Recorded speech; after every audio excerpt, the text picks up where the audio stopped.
This Alba Storm match. Slightly unusual order tonight. Off the fixture list, we're going to be starting with the men's number 2 string, Owen Taylor of the University of Nottingham against Rory Stewart from Alba Storm. Next up, Zafar will be playing Ali Thompson. Following on from that, we have the 1-string matches, Millie Tomlinson taking on Donna Lobban. And then finally, to end off the night, we'll be having Nottingham's own Deck James up against Lovin. Set to be a good night of squash. We'll join you again once the warm-up starts.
Represented Scotland at the Gold Coast in 2018. Please come and welcome Alison Thompson.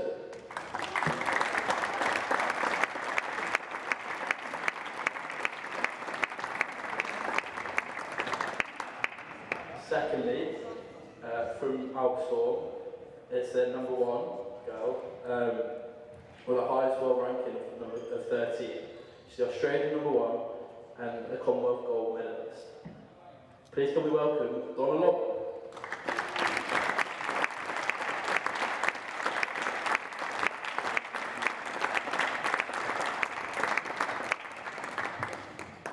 For the boys, it's Alba Storm's number 2 man, highest world ranking of 54, and the Scottish number 2. He was a bronze medalist at the Birmingham 2020 Commonwealth Games and recently beat UN coach James Wilshot in France. Please can we welcome Rory Stewart.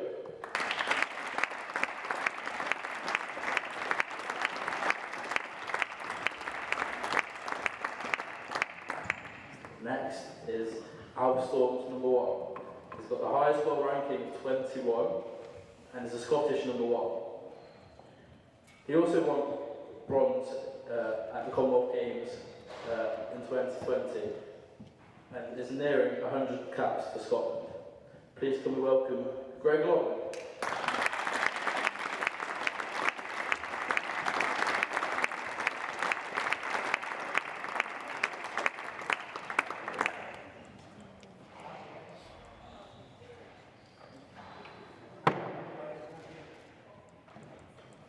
Okay, and on to the boys and girls in green and gold. Firstly, the women's number 2.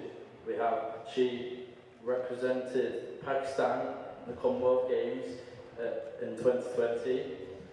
She has the highest world rank. Her highest world rank is 75, and is the Pakistan number 2. Please can we have a warm welcome to Zafar.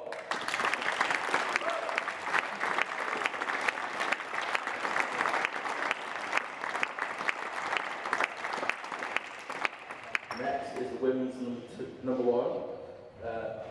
She's got the highest her highest world ranking is 20, and was European champion in 2019. Please can we welcome Millie Tomlinson.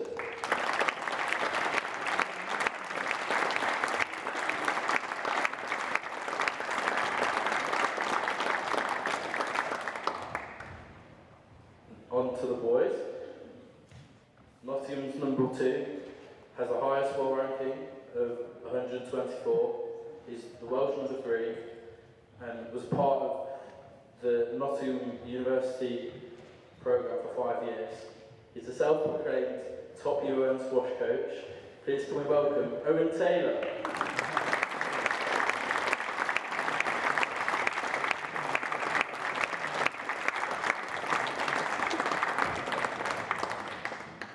Lastly, he was born and raised in Nottingham. He's the number 1 tonight. He's got the highest world ranking of 15.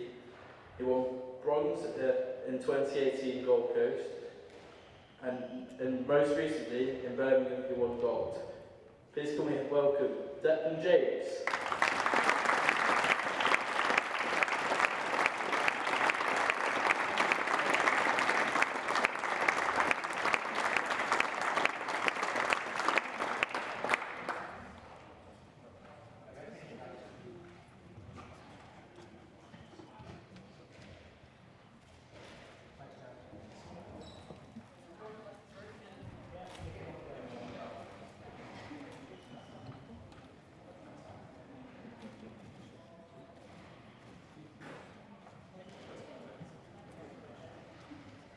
Thank you, guys.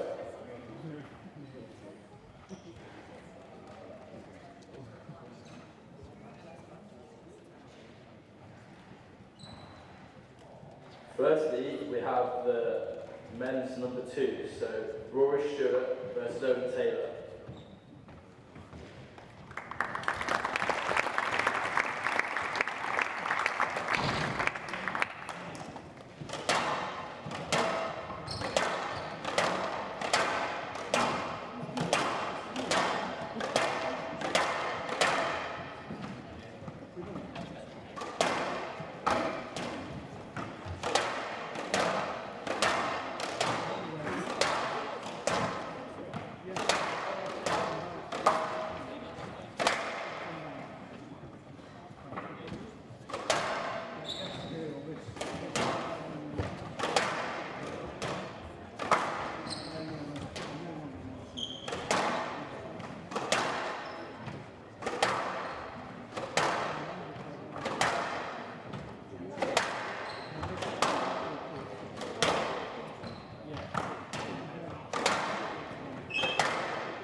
Time.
Premier Squash League 2022 men's second string match.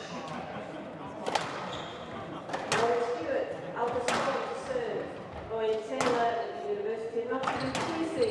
Best of 5 games. Just a reminder, gentlemen, it is Sunday if it goes to 10-all, just in case you've forgotten. Lovin. Welcome back to the PSL Cup here at the University of Nottingham, kicking off with the men's 2-seed match in a slightly skewed format tonight. We've got Owen Taylor in the green and gold of the University of Nottingham up against Rory Stewart in the all-black of Alba Storm. On Nottingham's side, Owen's certainly up against it tonight. Rory, clear favourite on paper, and been having some really good results lately, proving that he can play some top 20 standard squash.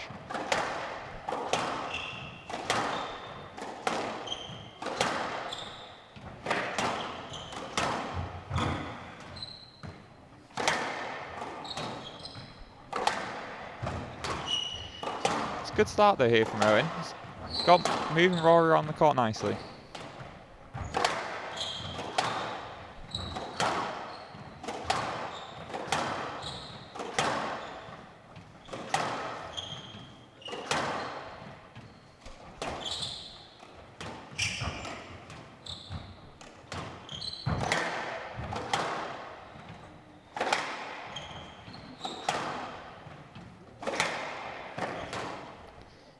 Nice lengthy opening start rally. Great way for the players, get used to the conditions on the court, bounce the ball, open up the lungs and get some blood in the legs. Slightly rash hour from Owen.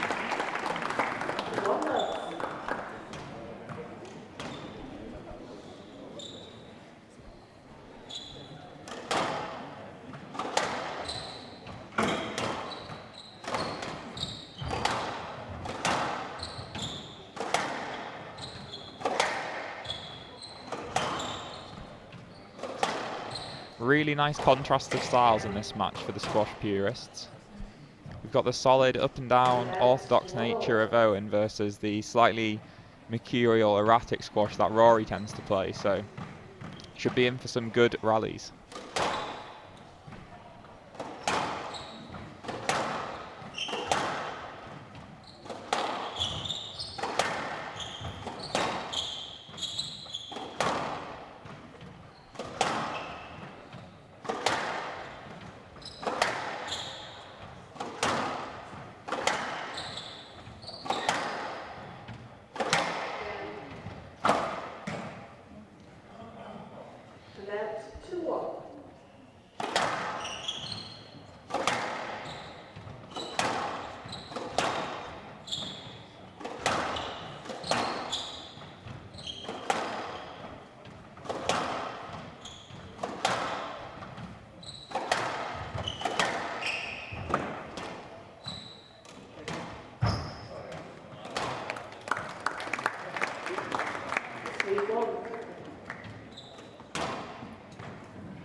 Strong start here from Rory, as you'd expect. Really starting to work Owen into the corners. You just see that there. Slight hold in the swing, dragging Owen backwards, forcing him to be late onto that ball.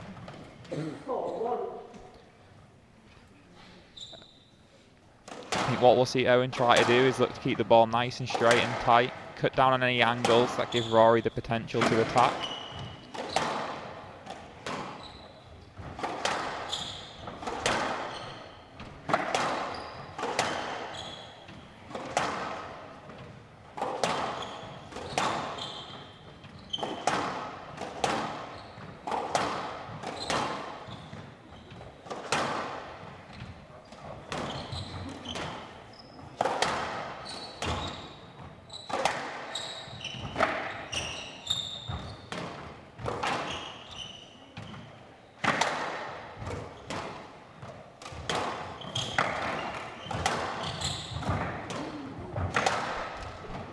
Quality stuff here from Owen, really dragging Rory pillar to post. Just like this, the rally's turned on its head. Owen's on the defensive now, and Rory really on the tee, looking to hunt that attack.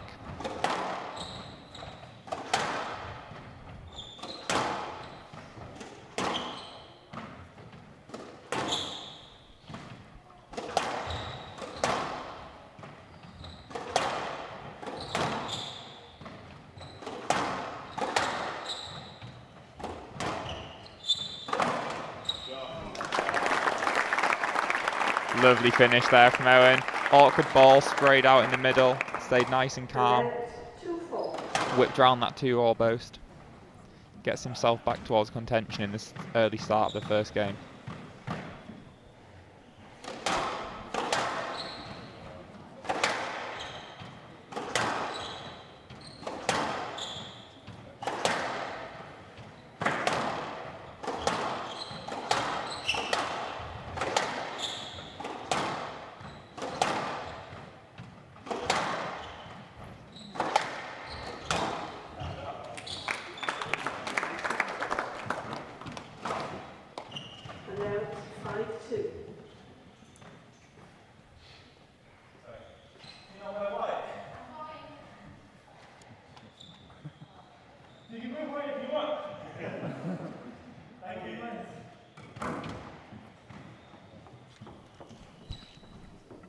Joining me just now, we've got UOM Prez and MC for the night, Anish Savani. How are you, Anish?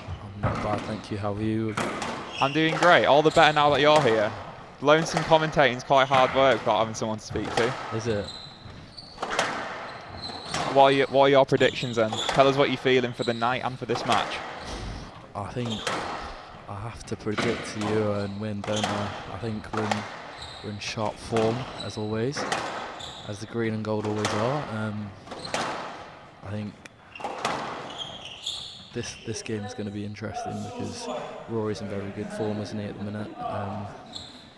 Beating none other than UOM coach James Willstrop, so very recently with that. So I think Rory's in good form, and yeah, he's running away with his first game a bit, isn't he?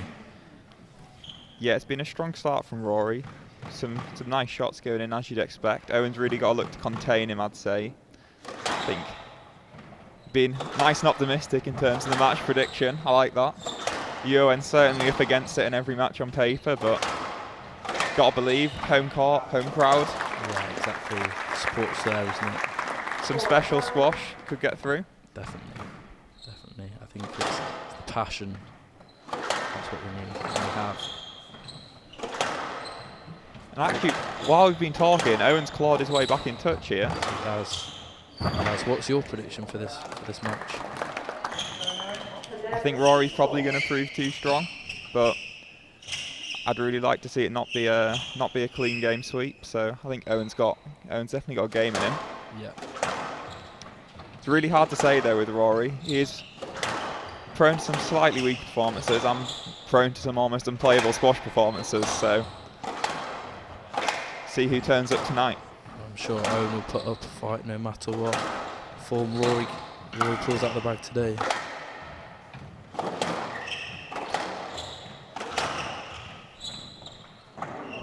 Lucky bounce there. Unfortunate for the boy in green. Yeah, just spraying it out, and like that the lead's opened up again. A couple of quick points rattled off. Owen's going to have to work hard to get back in it before this first game runs away. 8-4. Unlucky errors there. Rory has a 4-point lead. What would you be thinking if you were Owen in this situation? 9-4. 9-4 down in the first. I think I'd be looking to try and cool the momentum a bit. You don't want to lose the first in a rattle of points and come on the back foot in the second. Even if you think that you're losing that game, you've got to reset. And also, I think with Rory, the way he plays, goes through purple patches, has good spells, has bad spells. When it's going well for him, you just got to look to straight and tight, keep it contained. And then when he's bad, make the most of the rare errors that you'll get and try and hit a few winners of your own.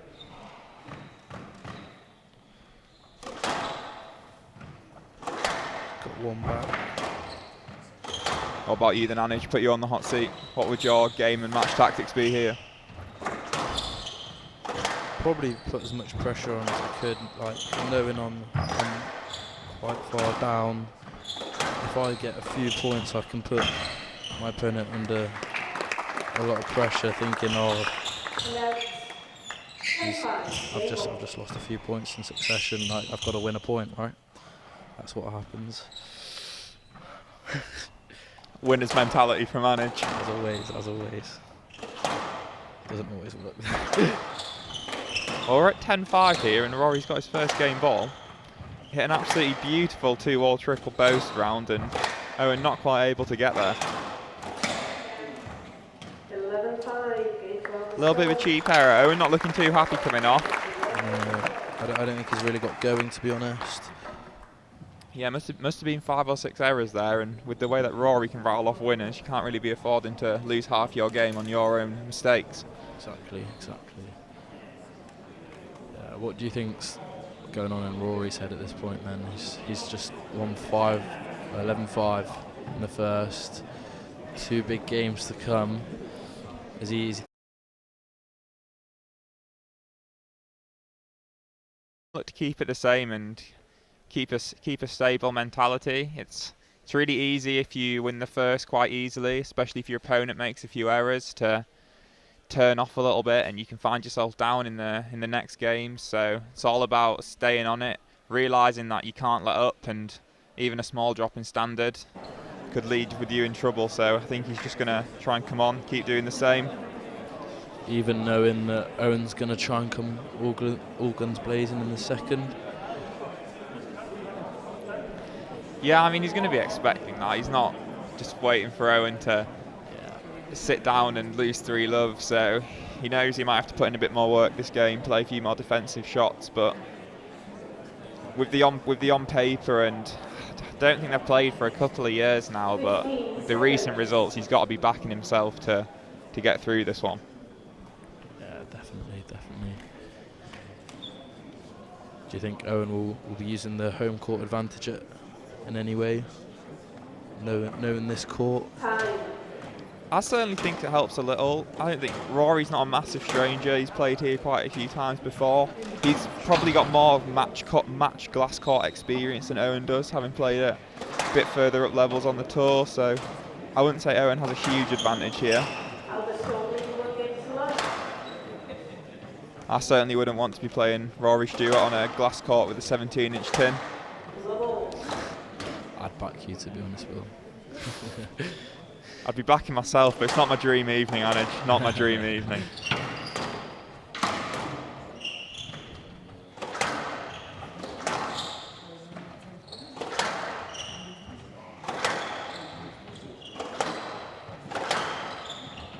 Looks like he's hitting with a bit more pace, but neutralised once again by Rory. Yeah, Owen's clearly come on, hitting a bit harder, trying to get that ball through into the back corners, and he was having success then, but as soon as he made one loose ball, Rory was quick to step in and clean it up in one shot.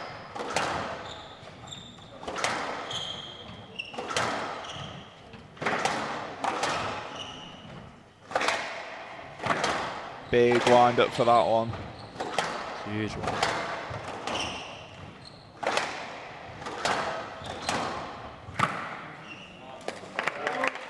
Take them all day. all. Doesn't look happy with himself, does he? No, he's looking a little bit awkward and restricted out there, I think. It's the main difference that we're seeing in these two games. Somewhat similar quality of length, but Owen's short game at the moment is not looking like it's got anywhere near as much bite as Rory's putting it in with. And down 2-1.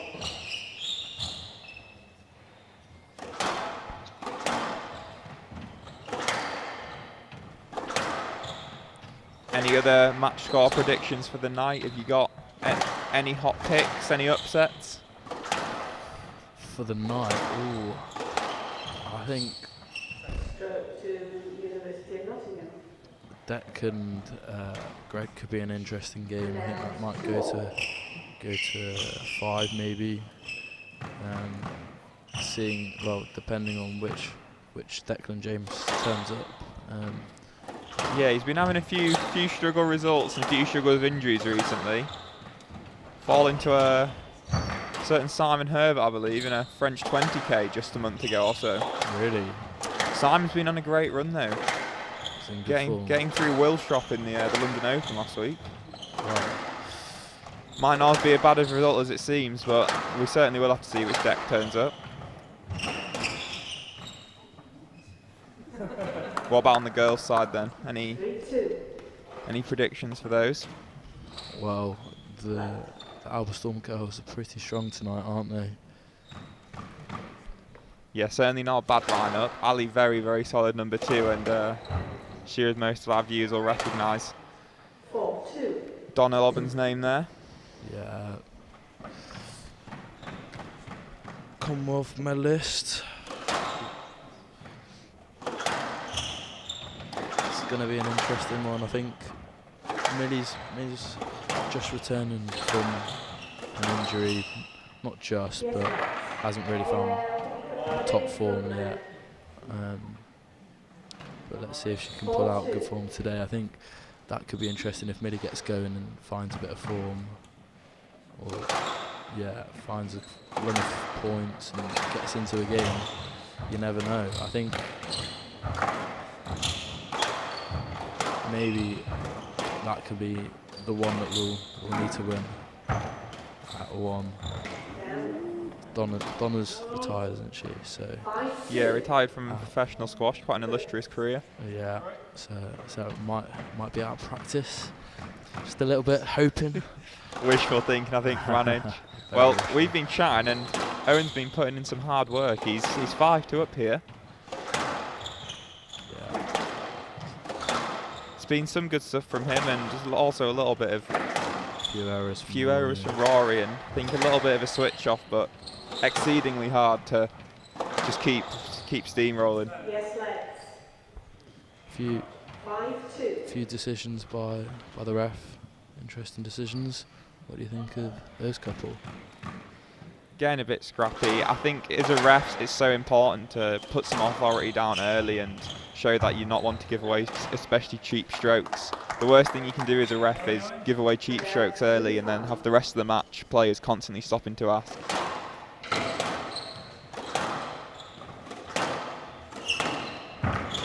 Obviously, you want to give lets where it's appropriate. Don't want to do over anyone with the rulings, but also where appropriate. I think refs really need to not shy away from giving no lets and encouraging free-flowing squash and constant play.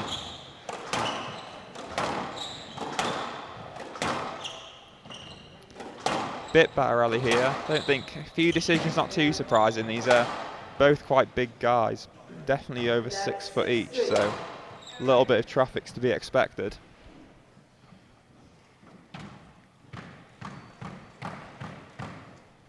6-3 is the lead for Owen in the second game.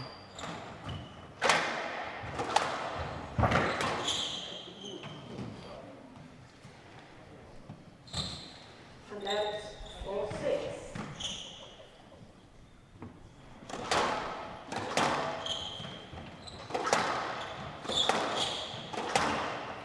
Who are you backing in this match then?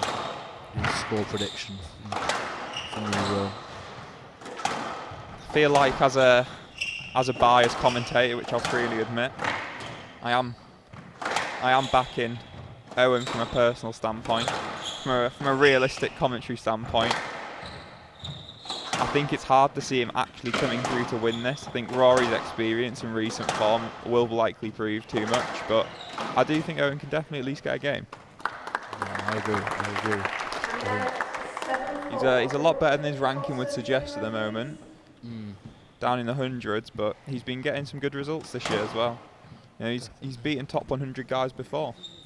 Yeah, very recently as well.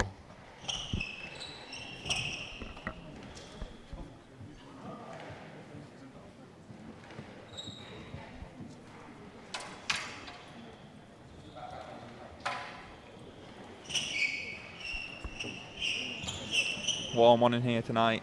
David Ross finally put the heating on. A few sweat droplets about. Court cleaners out already.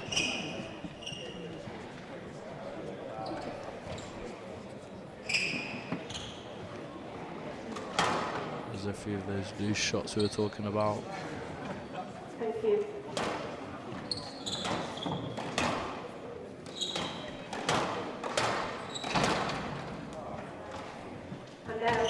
If I had to pull a score out of you, what are you saying, 3-1 then, or is that? 3-1, I think. I'll be bold, I'll say it. Okay. What do you think? Can't ask the question and not give an answer yourself. I'm gonna have to go for a Euro and win, so I think it's gonna be a long one. You think Owen's got the legs to take him all the way? I do. I really have to back the self-proclaimed UN top squash coach, don't I? I've got to back him. I think it's going to be a 3-2 to Owen Taylor. Big prediction from Anish Savani, Club Prez. Will we hold him to that one?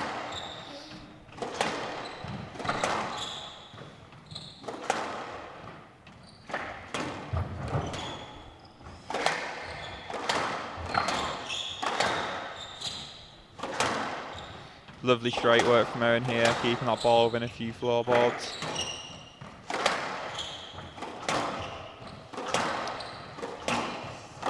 Rory certainly under the cosh, taking all these lengths off the back foot. Just got to see if the build of pressure leads anywhere.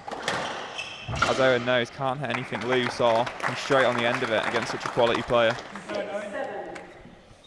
Oh, Rory's closing in on him, isn't it? Back to 6-7, that lead gone.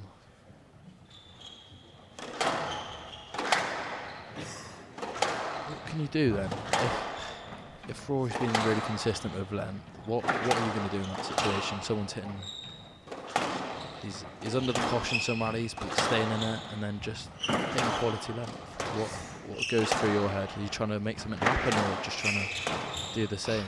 I think forcing it is always a bad idea when your opponent's hitting quality lengths and you're trying to force it off tight balls on the sidewall. You're either going to hit something bad or likely make your own errors.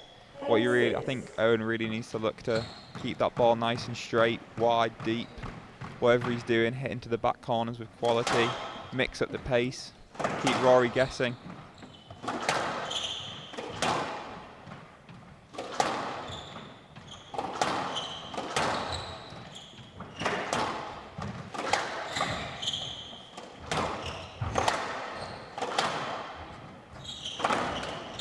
Really crucial rally, this one.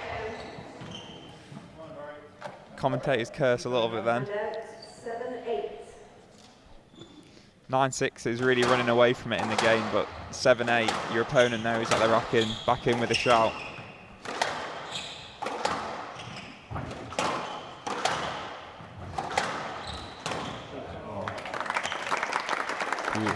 Quick as a flash, we're back to parity here. That rash error from Owen, thumping the ball into the tin on that forehand kill, has left him at 8-all instead of 9-6, primed to win that game.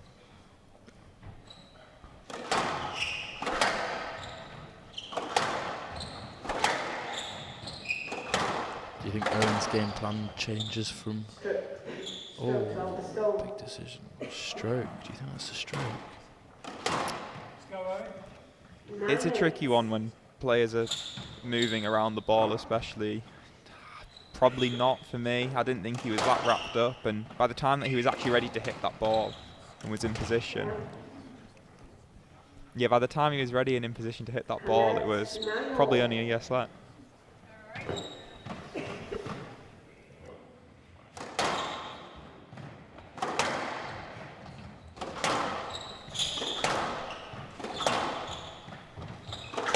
Locked in at 9-all. Slight variance on the usual way of scoring for the squash purists listening.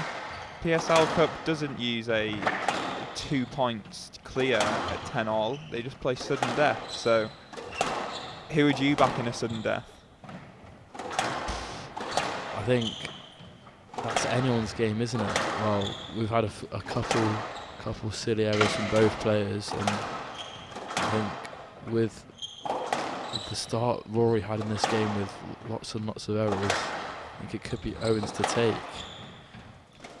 It's a tricky one, a sudden death, when it's only 1 point, because you're making a decision between attacking yourself and risking hitting tins versus being too passive and potentially setting your opponent up for something by wanting them to make an error.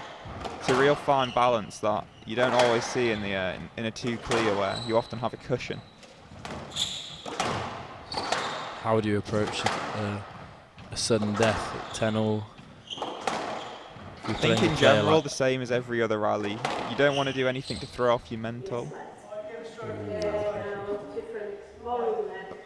Just cutting away from that for a second. For me, I don't like that decision. I think that is a stroke. I think the one that was given to Rory was a let, and that was more of a stroke. I think both of them could be lets, but that was more of a stroke. Yeah, Rory was stranded, middle of the court, ball directly behind him.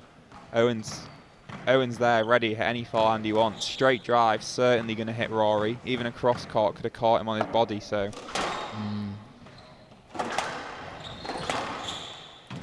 Crucial decision at 9-all in the second.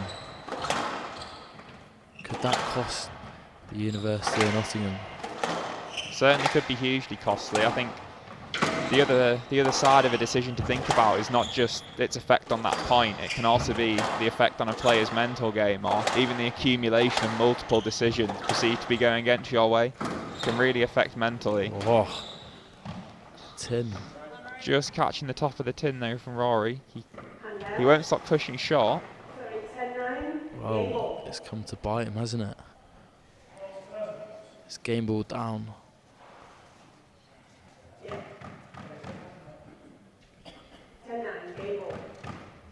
So 2 chances here for Owen with sudden death. Oh, yeah. See if he can make something happen.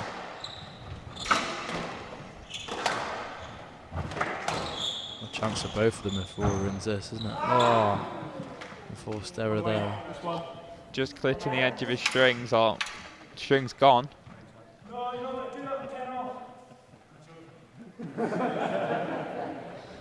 it the strings or the crack of the racket?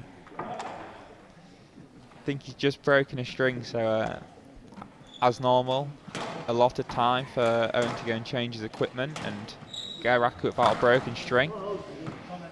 And then we'll be back on for 10-all sudden death. Anyone's game to take.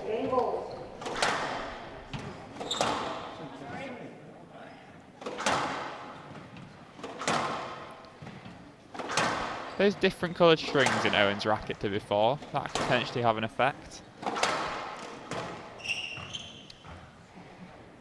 I know that having to swap rackets if the strings change, even the same string at a slightly different tension, can throw you off your game for just a short amount of time.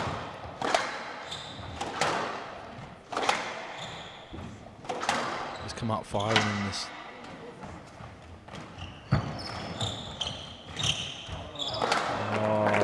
Excellent rally from Rory. Really clever there. Pulling Owen deep into the front right. And then while Owen's trying to recover back to the tee and he's moving away from it, sending him back into the same corner. That was all set up from the length of the back left, wasn't it? Solid backhand to the back left, set him up. Yeah, often is. I've heard a few top draw squash players talk before who've been known for their attacking games. People like Rami, and they've said, you know, personally, not personally. I wish. And Rami's been said when asked about it, and Shabana, that the key to their good attacking game is the good base length game. Got to set up those opportunities, don't you? Yeah. Otherwise, you'll end up attacking like Anage. Knew it was coming. It's the exciting part of the game, isn't it? I think sometimes you have to take the mentality that if you don't go for anything special, you're not going to hit anything special. Exactly. That's the constant mentality, mate. If you don't try, it won't happen.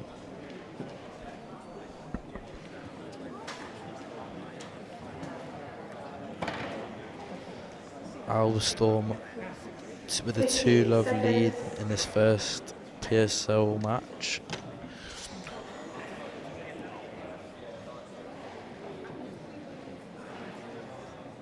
Time.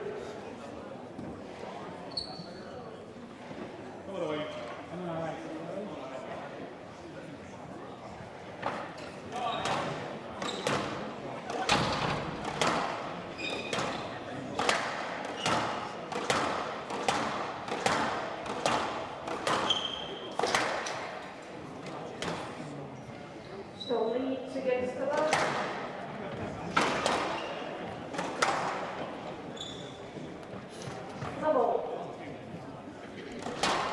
Here we are, just kicking off the third game. Alba Storm, 2-love up in this first men's 2-string match. Can we see Owen make something of it and start to claw his way back in? Well, the prediction is still on for me. And you, to be fair. Oh.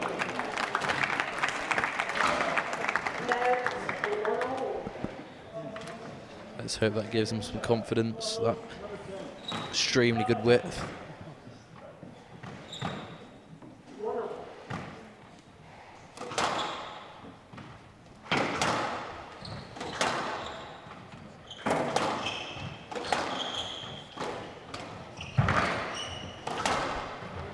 Absolute gut ripper of a 2-wall boast, followed up by an excellent volley length. Owen really under the cosh. Rory's putting quite a lot of work into his legs with this rally. Those kind of movements really hurt. What a finish. Sublime. Sublime finish. Don't think you could have even hit that any sweeter, to be honest. Not sure either. Great lesson for the youngsters out there, though. You got to try and stay in a rally whenever you can. You never know when it might turn on its head and you get an opportunity and you can win that point. The ball's just hit him in the back, isn't it? Did you see that? A bit unfortunate. And now 3-2. Just forcing it a little though, Rory. He's going short a bit earlier than he was before, and not always off a length that you should be going short from. 4-2. Good sign for Owen though. Couple tins in a row from Rory. Certainly don't think that Rory's tired yet. I think being 2-love up, it's so hard to win 3-love against basically anyone. So might have just been starting to see the finish line and thinking he can just run away with it by rattling off the winners. But Owen's got too much quality to do that against, and if he wants to get through this 3-love, he needs to get back to a good base game. Sometimes a bit of an overhit length there from Owen, giving Rory a chance to lift and get back into the game.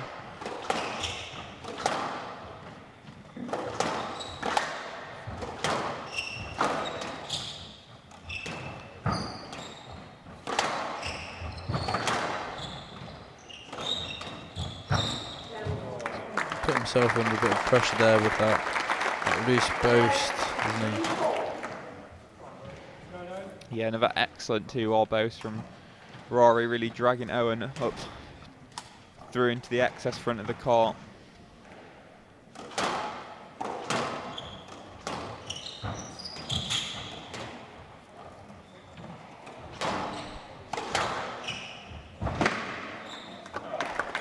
Rory really stretching Owen there, isn't he? sending him back into the corner he came from with a bit of hold on the volley.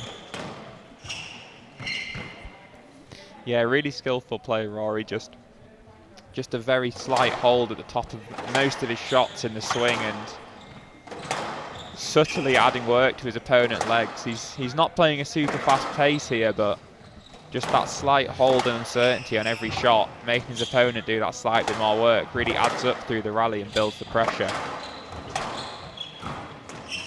Quite hard to notice on the screen, but in person you can really tell the exaggerated hold. I think Owen can probably certainly tell down there on court. Yeah, you can, can't he? Stopping starting his movement. I bet Owen's feeling it a bit at the minute.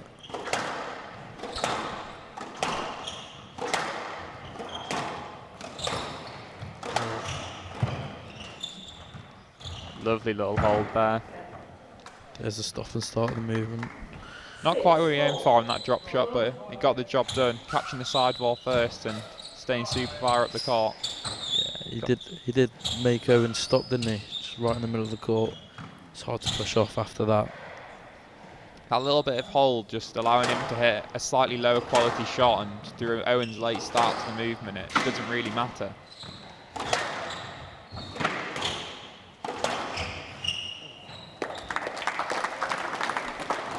Hard to put into words what just happened there. Beautiful fan shot.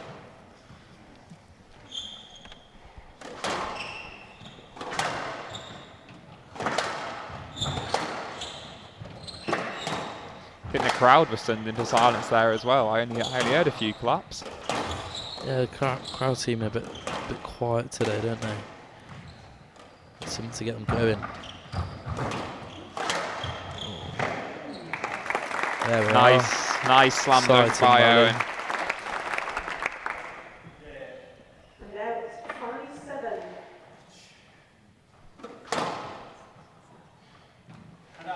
Yeah.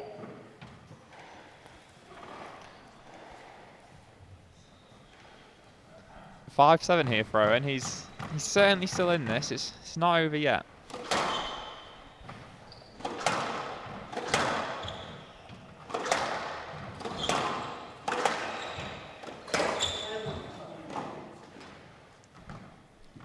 Like the rest of the match, every time I seem to speak, we seem to see a Tim from Owen the rally after. Well, it is 8-5, isn't it now? It's 2-love down. What would be going on in your head if you were 8-5, 2-love down? I think at this point, it's too late and you're dooming yourself if you make a massive change to your game plan with potentially only 3 points until the end of the match. So I'd be looking to stick to what I'd seen earlier, what I was thinking of trying to do, and try and get that quality of shot up. Look to play clean squash, cut out the errors. Under the cosh though, tough rally to win this one.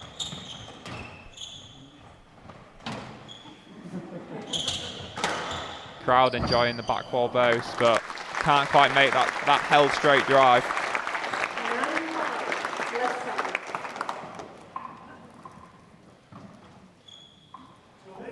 9-5.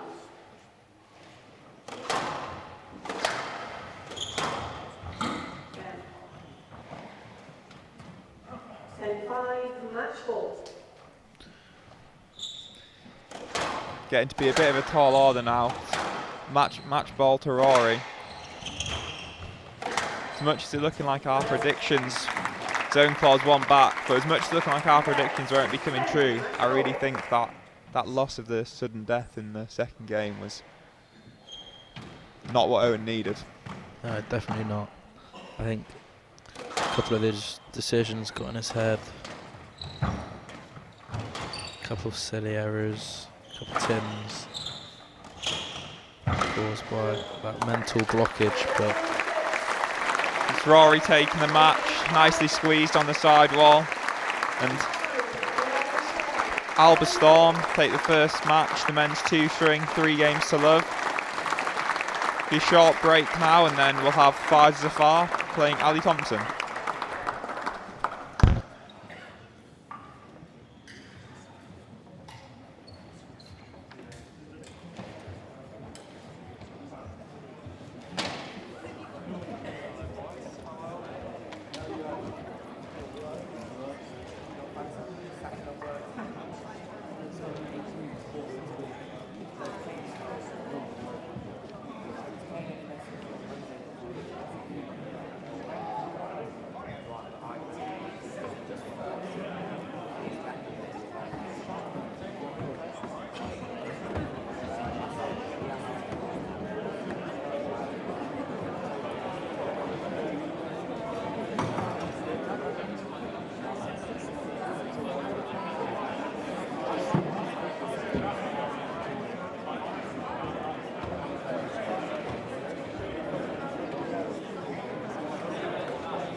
want to do. Just throw out something positive to the younger kids. Don't feel like you've got to be ashamed of anything that's happening at home or in the streets.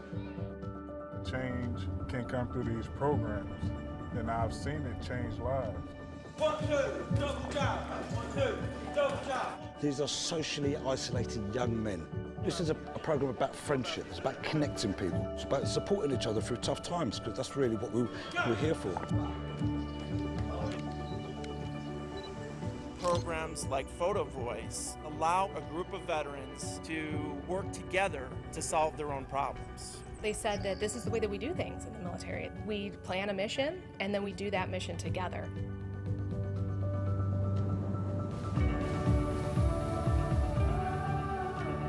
Guys can't go up to each other and say, you know what, mate, I'm lonely. Fancy being a mate? Do you fancy going to the pub with me? Guys can't do that. Why? Why can't they do it? Because there's a stigma around it. There's no stigma coming here. Anybody is welcome at Pike. There are so many guys in Australia that are struggling alone. They're not having conversations, they're not reaching out saying that I need help. This program with Waves of Wellness is about being able to normalise the fact that we all go through really shit times in life, so let's just have a yarn about them. And in the meantime, let's go surfing.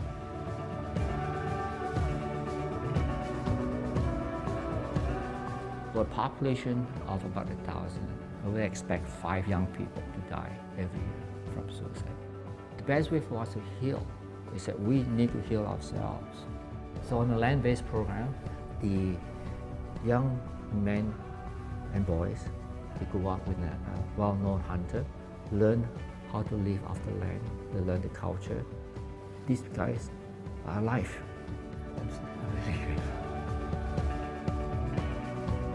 Movember Foundation is changing the game for us. I think the most important thing is actually the hope that this brings. We're changing lives, we're changing attitudes, we're helping men.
Okay, we're back.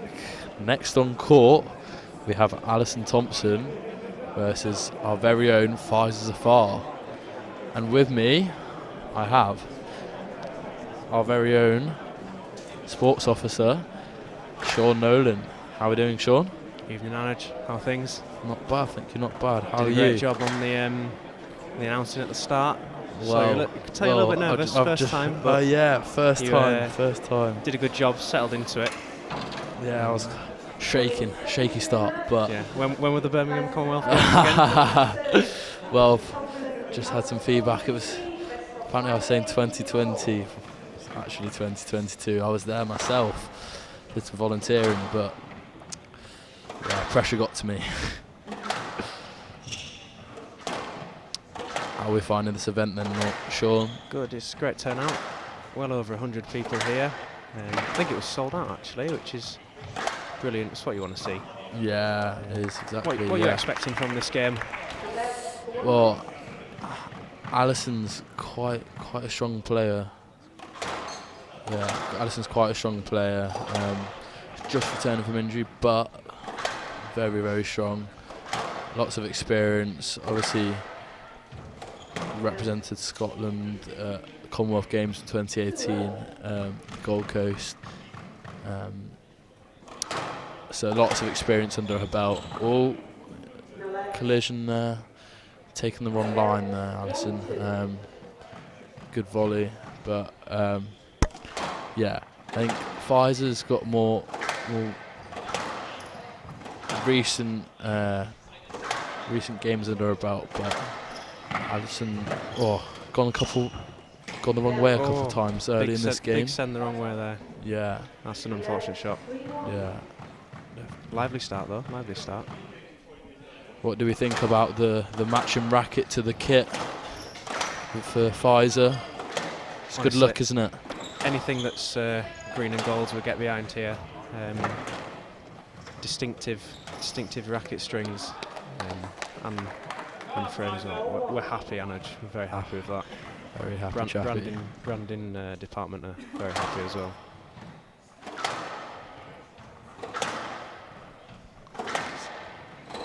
Early lead here for Alison. 4-1. Oh, Pfizer's hit a couple of tins like that, hasn't she? At the front right. Yeah, I noticed in Owen's game earlier a few unfortunate bounces, especially off the back wall, and yeah, a few things didn't go his way, but hopefully Pfizer can get a run of points here to help give Uni of Nottingham a bit of belief in this second game, and that's definitely helpful, isn't it? Definitely that will help settle the nerves a bit. Good, solid volley drop there. Taking it to 2-5 this first.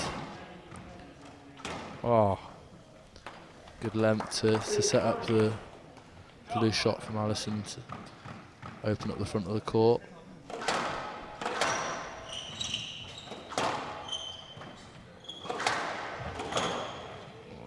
There's been a few loose shots here from both players, isn't there? It's a bit like watching me and you play on a drill, isn't it? Yeah, exactly. Exactly. And the odd one that stays tight. Definitely not like watching me.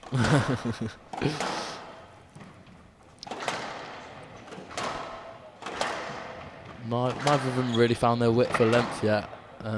Bit scrappy.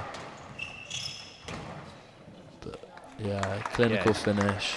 Certainly compared to the first game between Owen and Rory, is definitely not as much rhythm found yet, which we saw early on in Owen's game. But Pfizer will take shots like that and be happy with those. Yeah, a couple loose shots, couple clinical finishes.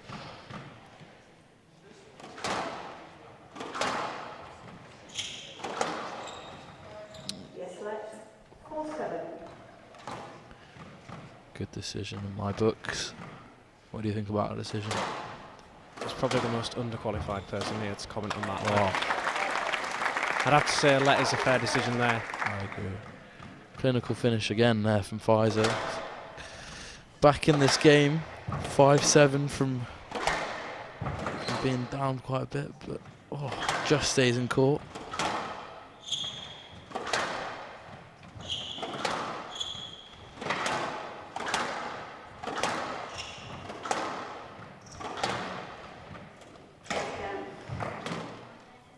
No need to hit that from mid-court.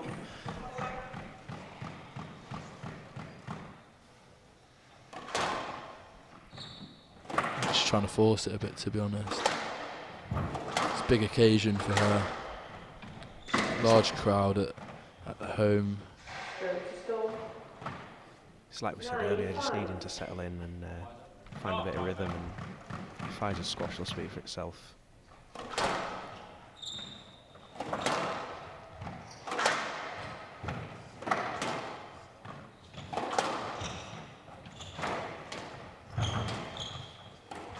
That's some court knowledge, that.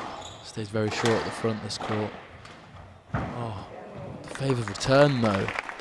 Pfizer's movement into that front right isn't looking too sharp, is it?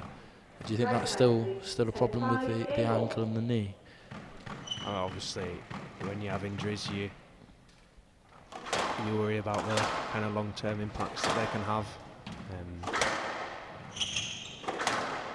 But yeah, I believe in Pfizer to pull this back. It's been a tough opening game, but once that movement loosens up, I think we'll see a closer run thing like it was in the middle of this game, and that'll help.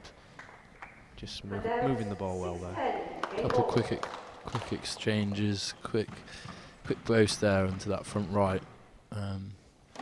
Pfizer didn't really lift herself out of trouble, but returned the favour, didn't she? That's a great shot, and that'll help with the confidence, definitely, taking the ball in early. Some good finishes from Pfizer to take it to 7-10. I think Alison might be feeling the pressure a bit here now.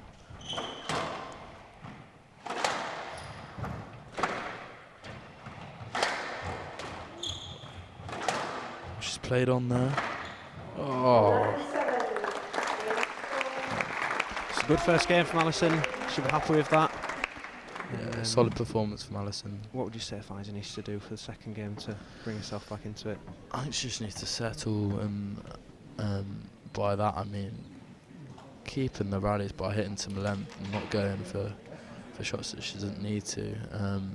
Alison's going to try and attack still, so just absorb that pressure and keep that dying length, really. Keep everything, keep that width tight, and that length straight, and Alison's bound to slip up and hit something in the middle, and that's when you've got to take your chances. And it doesn't have to be a winner the next shot, but she just needs to move Alison around a bit more. And Anna, you've been here at the university, this is your second year now. Yeah. What would you say the impact of having some kind of high-profile names like Pfizer and Owen, and even Declan, now James Wilstrock down at the university on a regular basis has for the club and kind of the wider University of Nottingham sport? I think it really has helped all of the players at the university, from the club squash, which is the social players, up to the top end. So I've sat in with some of the club squash sessions to have a little watch at what James is giving feedback to. And they've really enjoyed it and really taken some good stuff from James and some good insight into what the top boys are doing. And I know that James has given a couple one-to-one to the top boys, and they've really taken some good bits out of that. I think we're seeing a lot of improvement from those guys as well, and they're really trying to push on into the pro ranks. A couple like Jared Carter and obviously our own Zafar, who we're seeing here today. Yeah, I think we've really seen the whole club grow over the last sort of 3 or 4 years. That's, goes without saying, the big contribution from Mark and the team behind the scenes. But yeah, back to this evening as we kick off the second game of this second match this evening at the TSL at the University of Nottingham.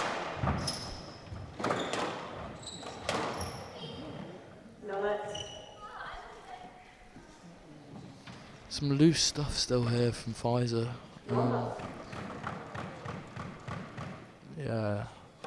Is it a case of just simply tightening up Pfizer's game to bring herself into this match? I think, yeah, that's the basic of the game, right? Just hit that straight, hard length, and not even hard, just move your opponent off the tee. But I think Pfizer's maybe trying to overcomplicate it a bit. It's unfortunate that it stayed a bit tight. Yeah, Alison's looking pretty comfortable on there, isn't she? Certainly seems to have taken to the occasion a little bit better than Pfizer. It does help to have that tour experience, doesn't it? Which Pfizer's lacking in comparison.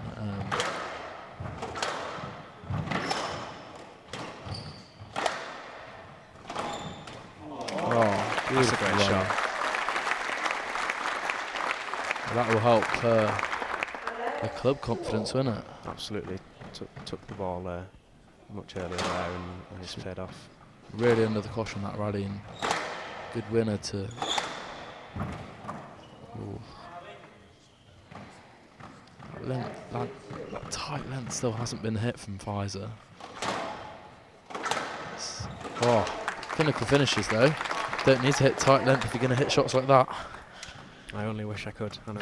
I only wish I could.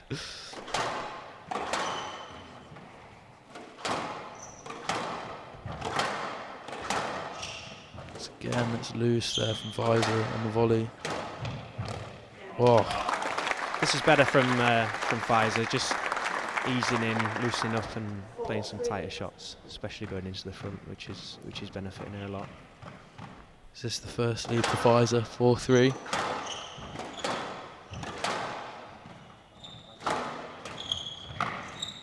Oh, service line drop. Oh. Yeah, she pointed at the right spot there. Service line drop equals drive. Or counter drop, but Alison was already there.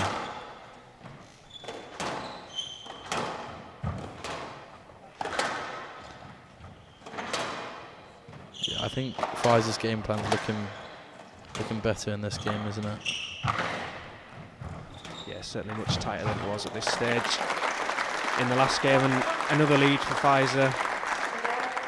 At this point in the last game, it was a much bigger gap, and she was always coming from behind, whereas now, hopefully build on a bit of a lead, get a run of a few points, bit of a gap, and then look to capitalise by taking this game and put the pressure back on Alison.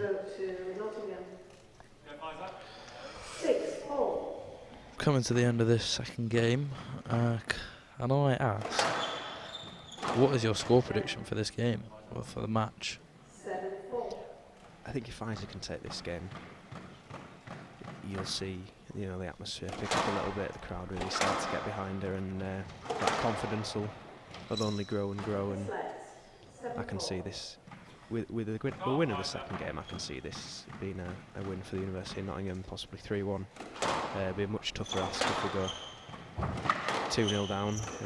Of course, I'm always going to back the green and gold, but it would be an ask at 2-0 down. Ooh, that's an interesting decision there. Let ball on that. Do you think she had the whole of the front wall to play with? Not at all. Exactly, yeah. Not at all.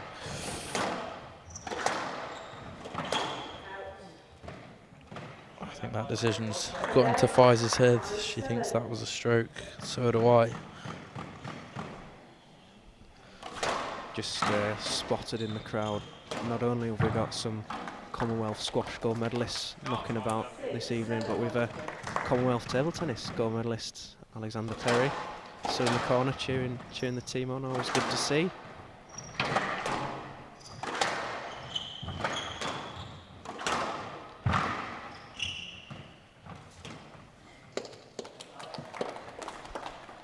I think Pfizer needs a bit of a reset here. I think that decision mentally has got into her head. Had a couple of rallies where she's seemed a bit off, but yeah. When you lose 4 or 5 points in a row like that, what do you kind of do to reset mentally and get yourself back into the game? Not that. Yeah. I think just try and extend the rally as long as possible and put some work into my opponent and stay on the volley as much as possible. I don't go for anything silly because I know that my confidence after the last couple of rallies is a bit low. So I try and work my way to win the next point. Of course, easier said than done. Yeah, definitely easier said than done. But Pfizer's lost what, 5 points on the go here. That'll help. Pfizer going completely against your advice there, Onage, and just hitting a winner on the volley off the serve rather than those long rallies. Let's see what she can do to extend the time in the second game.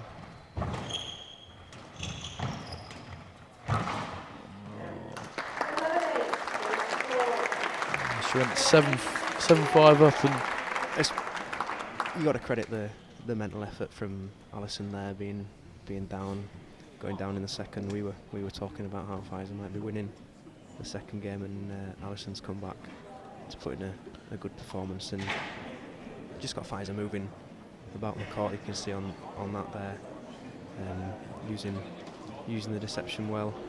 And, yeah. Do you think maybe there was a switch off after that decision that was a bit? Quite possibly, yeah. I mean, we've all been there, haven't we? When the decision doesn't go your way, and you think about it far too long, and like I said, you got to try and reset. But that's easier said than done. And Alison, you got to say, has capitalised on Pfizer possibly switching off a little bit there.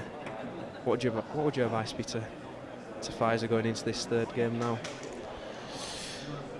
I think give it your all, because that's all you can do. You're 2-love down. You can't really leave everything. You can't leave anything off the court. So you have to have it. Give it all you got. Once this next game's finished, you're off court. You can't do anything about it. I know a lot of times, I'll go 2-love down and I'll be like, oh wait, I'm not playing well. I'm in this game. You mentally switch on again, and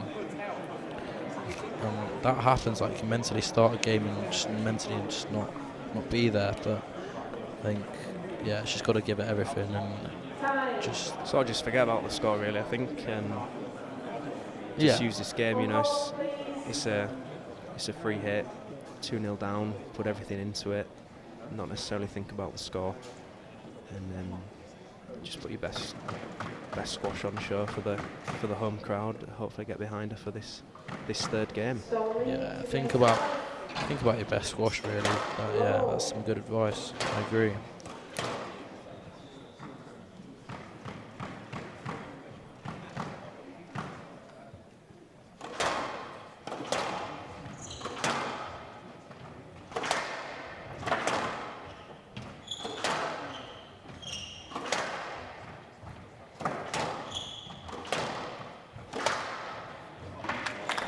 Whoa, it's a good start. That's what we want, and you can hear the crowd getting behind her already.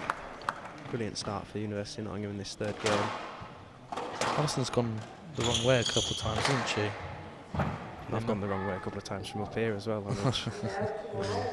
as is the level of squash on court at the moment.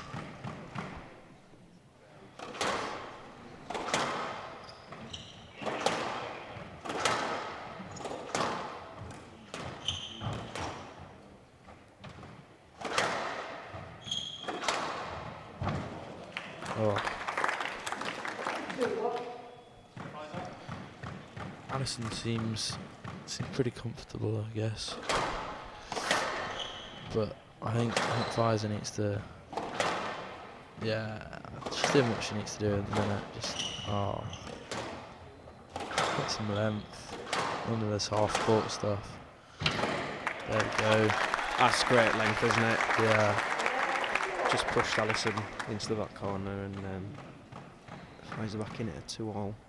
These early stages of the games, what's your kind of advice for players early stage of the game when it's tight? I think like Pfizer's trying to do now is just keep in it and try and settle, not think about the score as much. Like, lot of the time when you go up in a match, especially, like, something I'll do is say to myself is like, it's 0-0. It's like, level. I've got to think that I've got to earn that lead again, so I don't get complacent. Yeah, can't take anything for granted, as we saw in the second game there. Pfizer at 7-4 up, just starting to think ahead, and maybe mind switched to that third game, and then we actually saw him lose it. That's a great shot.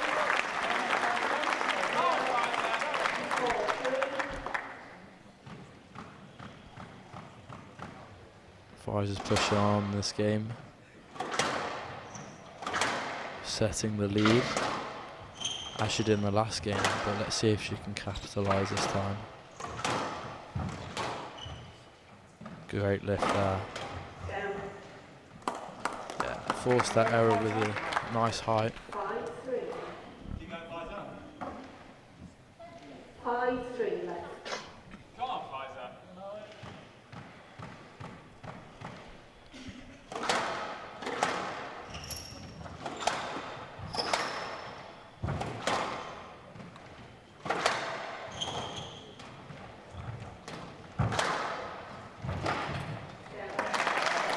Great it's read good of work that. from Pfizer, isn't it? We're seeing her pull ahead a little bit now, and crowd's waking up a little bit as well. She seems to be reading Alison a lot better than the first two games, going the right way quite early.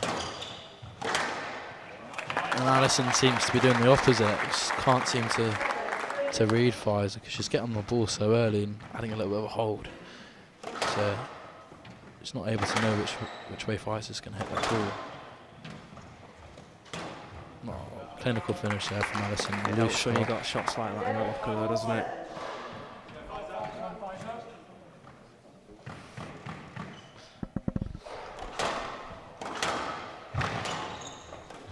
Anaji's laughing at me because he doesn't have shots like that in the locker. So he was just watching the replay, working out how we can do that. Yeah, picking up a couple of things here from Alison. I am.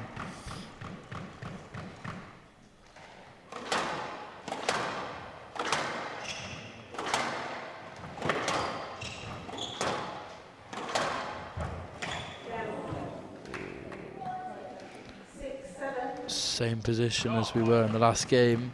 Are we seeing a replication of game 2 here? Hopefully not, from the University of Nottingham point of view. But the gang from Scotland will certainly be hoping that Alison's turning the tide here to wrap up this second match of the evening. Some solid squash here from Alison though to keep consistent. I think, and just let Pfizer make her own mistakes, which she is doing, but it's hard when someone's making mistakes to keep that ball going into the right positions. Pfizer's trying to force it a bit there, going for that cross-court nick, but failing on that, giving chances now to Alison. Do you think that could be a fitness thing, that at the end of each game she's getting a bit tired and going for shots she doesn't need to, or do you think it's just a mental side? Possibly, and to avoid dodging the way of answering that. Maybe it's a bit of both. Yeah, possibly. Well, that's better. That's what you want to see from Pfizer. Taking the ball early, putting the pressure on, and got the serve now. 8-all. Back at 8-all, and just think 1 point at a time at this point. She's reading it quite well now, isn't she? Yeah, and that's tight as well. She'll take confidence from the last 2 points where she's been able to attack with a lot more velocity and aggression. Yeah, she was on both of them volleys quite early. Oh. And that one, but unfortunately that summed up the evening a little bit for Pfizer. I think, been brilliant when she's been aggressive and taking the ball, and then just a few too many loose shots and errors that have let Alison, to her credit, capitalise and make use of. She seems quite frustrated with herself.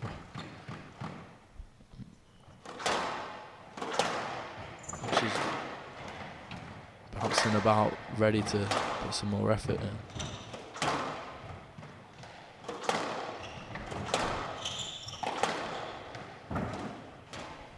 I don't think you can question the effort from either of these players on court. No, but we're just sat up here drinking. No, I didn't mean the effort that she's putting in. I meant ready to keep going, to give it a all. Match ball here for Alison. Oh, beautiful finish. That's useful at match ball to have a shot like that. Oh, not nice hearing that, is it? Not a position I'd want to be in myself. Game ball, match ball. Game ball for both of them, match ball for Alison.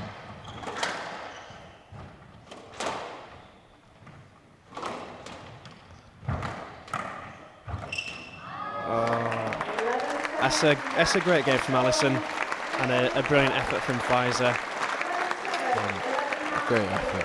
Close couple of second games there, where Pfizer took the lead and wasn't able to turn that into winning the game. But that really could have gone either way if Pfizer had kept her head on, and especially in that second game, that decision I think really affected her mentally. Obviously, Alison will be pleased with that, taking the win for Alba Storm back up north. But what can Pfizer learn from this evening? Well, evidently she's in with the top girls, isn't she? Like she's competing there. I think it's just the end of that, both of those, the second and third games. I think she just had a mental blip and was like, "Oh, I'm actually in this," and maybe got a bit excited at the atmosphere and the situation she's in. Maybe that got to her, but I think being in these situations is going to help her in the future, and I think it's just going to be a lot of good experience for the future for her.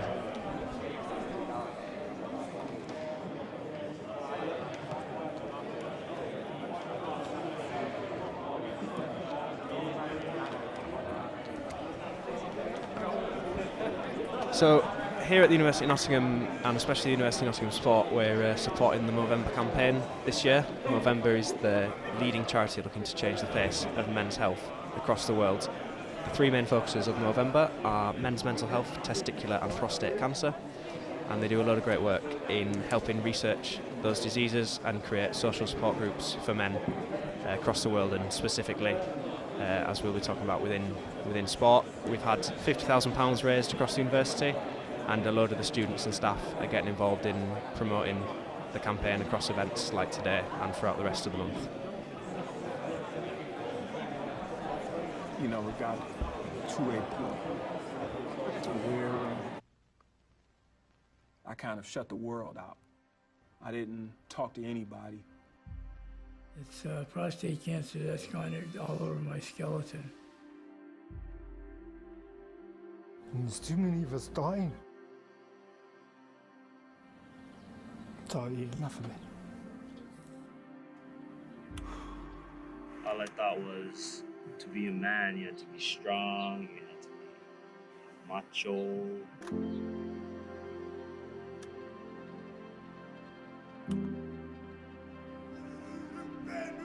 You need to be a leader in both your voice and your actions. Boxing reaches some of the communities which are hard to reach. It's about supporting each other through tough times. 1, 2, double jab. AVIB is not just a bike shop, but a place of healing for men. I feel like the change can come through these programs, and I've seen it change lives.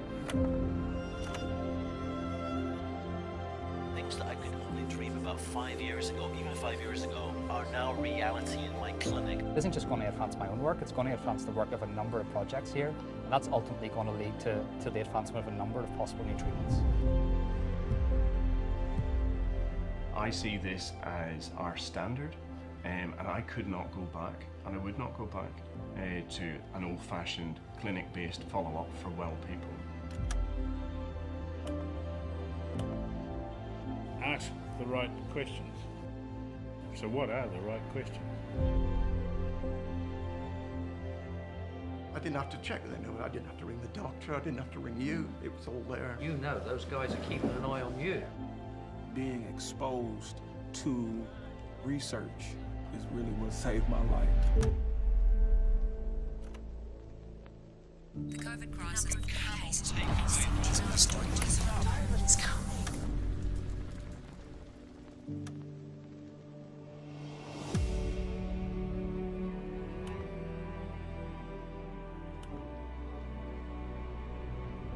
What matters is what we do today. I stand tall. I stand tall. Today. Today. I stand tall. I stand tall. For my people. For my people. When you live your life for something that's bigger than you, you'll always be a success. 1, 2, 3, let's ride! Best version of us. Best version of us. For my brother. For my brother. For my brother. For my brother.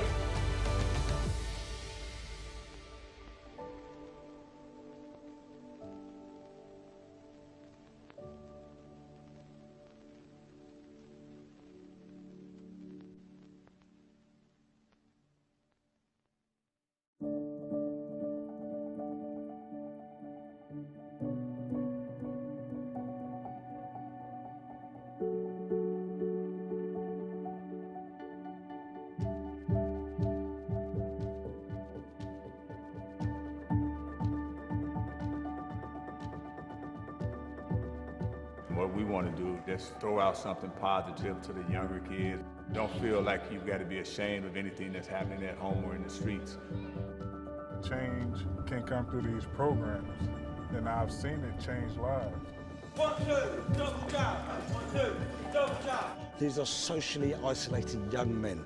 This is a program about friendship. It's about connecting people. It's about supporting each other through tough times, because that's really what we're here for. Programs like Photo Voice allow a group of veterans to work together to solve their own problems. They said that this is the way that we do things in the military. We plan a mission, and then we do that mission together.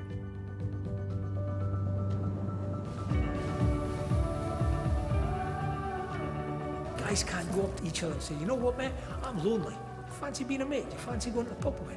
Guys can't do that. Why? Why can't they do it? Because there's a stigma around it.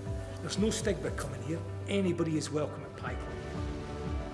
There are so many guys in Australia that are struggling alone. They're not having conversations, they're not reaching out saying that I need help. This program with Waves of Wellness is about being able to normalise the fact that we all go through really shit times in life, so let's just have a yarn about them. And in the meantime, let's go surfing.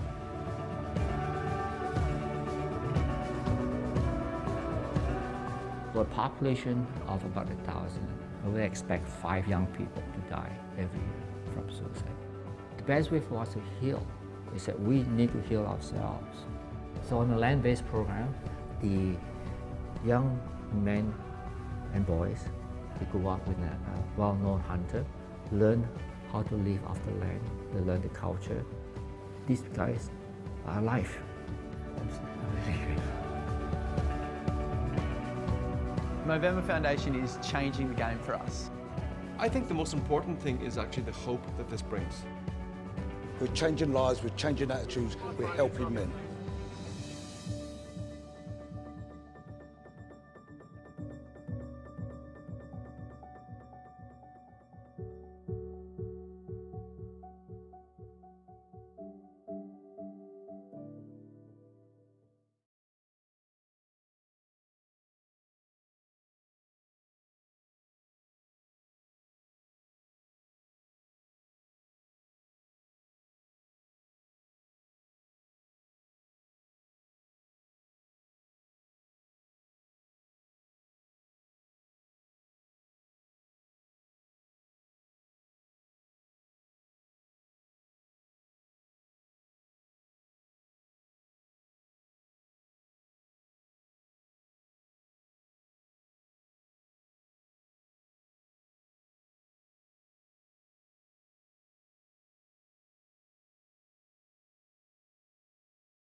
And off we are. Next on court, as shown, we have Millie Tomlinson versus Donna Lovin. And we have two new commentators. So Callum Bentley-Chesham is the newest addition to the UON coaching team, and Sahil Pavari, who is one of the new freshers at UON squash. Okay, how are we both doing? Thanks for the introduction, Anij. Yeah, fairly brief, but we'll keep it at that. Yeah, thanks very much, Anij. Pleasure to be here. Pleasure to be here with you as well, Cameron. Yeah, it's nice. It's good. No, it should be a good game. I think these two match up already. It should be close. Yeah. We've got a score prediction for today's game. Oh, this early on. Yeah, we're going straight in here. I think being I'm going to be a little bit biased here, but I think Millie Tomlinson. Yeah. I think a 3-1. Right. Yeah, same here. You got to back the green and gold. Yeah, of course. So I'm going to say a 3-0. 3-0 to Millie. 3-0. Yeah. Oh, you got to give Alba Storms a little bit of a chance. We'll see. Donna Lobban's a very good player. Lefty as well. Could be tricky. Yeah, I think that's quite interesting. It'll be interesting to see how it matches up down the traditional backhand wall for Millie, and see how she fares against Donna Lobban's left-handedness. Yeah, absolutely.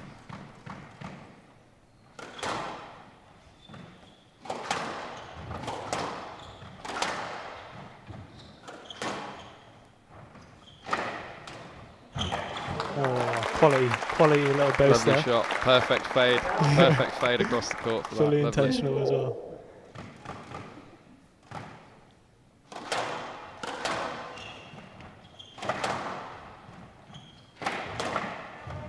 Shot.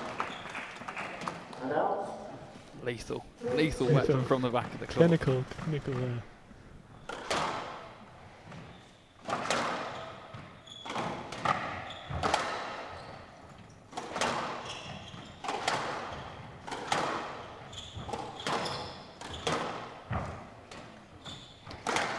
Again, she likes that backhand drop, doesn't she? Loves it. I think that front corner could spell trouble if Millie Tomlinson doesn't get it away from there. Nice variation on the serve there. Might have to change my prediction already. No, we'll stand by the green. We'll stick it. Yeah, we'll stick by them.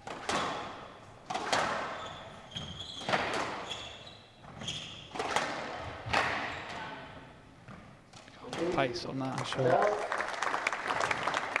How do you think Millie's playing so far? Have you seen her play before? I've seen Millie play a handful of times, yeah. I think she's playing really well. I think it's always going to be a little bit of a nervous first game. You'll never kind of get rid of those first game nerves. Yeah. But it's starting to calm down now. I think they're finding their length, getting their width, hitting their targets. Yeah. What's her normal sort of playing style? Is she quite aggressive, or is she quite she's a lot more of a controlled player, so the pace of the game will be a little bit kind of same pace, and then she'll pick it up. She's got a bit of variation. I wouldn't say she's one of the more aggressive players on the tour, but she's very accurate, very clinical. Yeah, you can tell that straight away from watching her play. Nice and even in this first game, 5-all.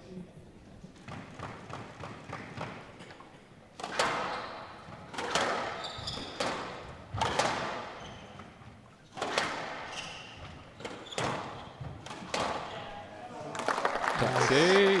Good little hole there. Taxi. Lovely little taxi right there. Sent me.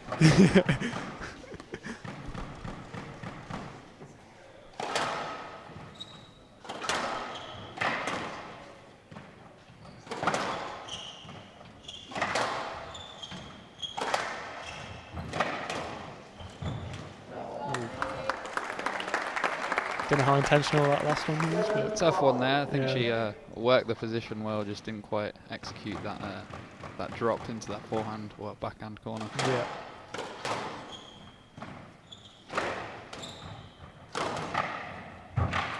Ooh. Slight taxi right there.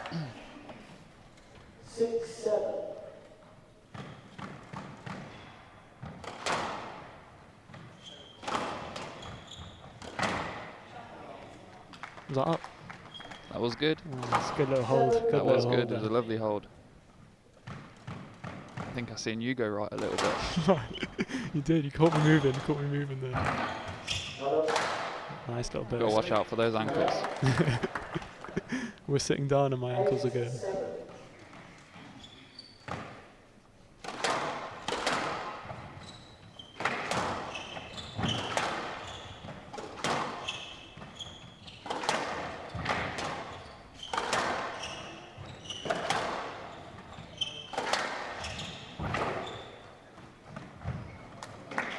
She's worked that really well, Donna. She's. I think if Millie doesn't try and get up and step up the court, she's just going to keep getting pinned in this back corner.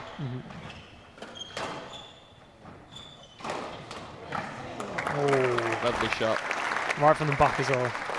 Really nice.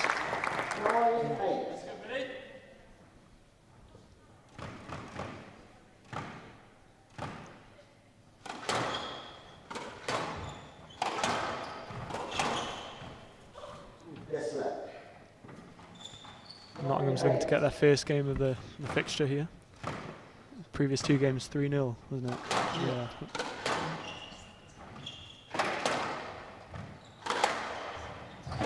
Yeah, it'll be nice to get one on the scorecards. Yeah, definitely. I think it's a hard show against Alba Storm. They have a very strong team. Yeah.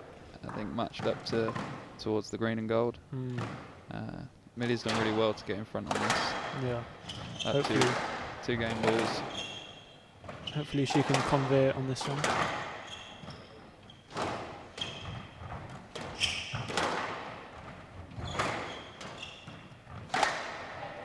There we go. Lovely whip. There we go. 1 game to Millie Tomlinson. Yeah, she's done really well there. Let's go green and gold. Come on, up the green and gold.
Let's go, Millie.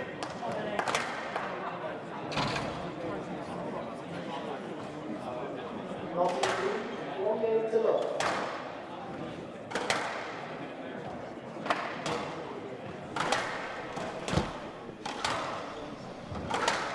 Right, and we're back. Game 2. Millie leading 1 game to love. Here we go.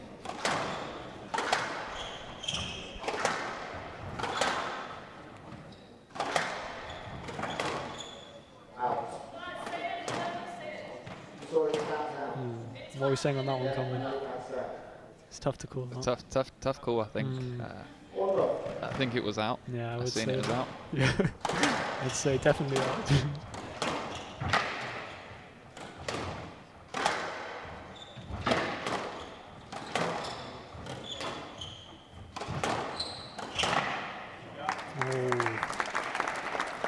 Shot there from Donna.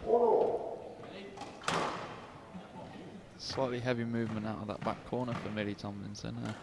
Not a good sign, is it? No. Just come right back though. Converted on that. Great length there.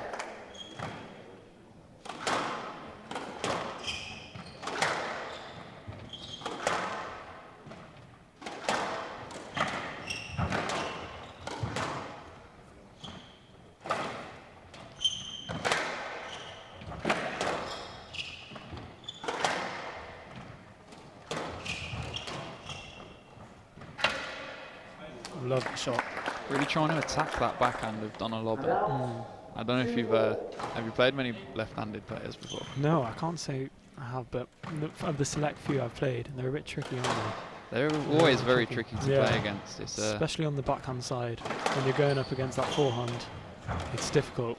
It's quite weird. It's quite weird because you, as a right-handed player, you spend most of your time down the backhand, our backhand, the left side of the court.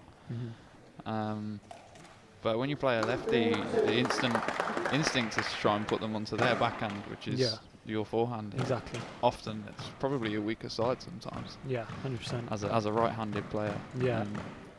Left-handed players are a bit of an anomaly in squash. I know. And the thing is, not many of them. They're so used to playing the right-handers, so they're comfortable with it. Meanwhile, we on the other hand are struggling to play left-handers like that. It's a great shot, great little kill there.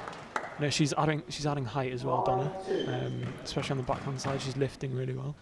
Lots of variation. I think she's working Millie very deep and really taking that ball in short when that opportunity arises. Yeah, absolutely. Millie's keen to get on with it.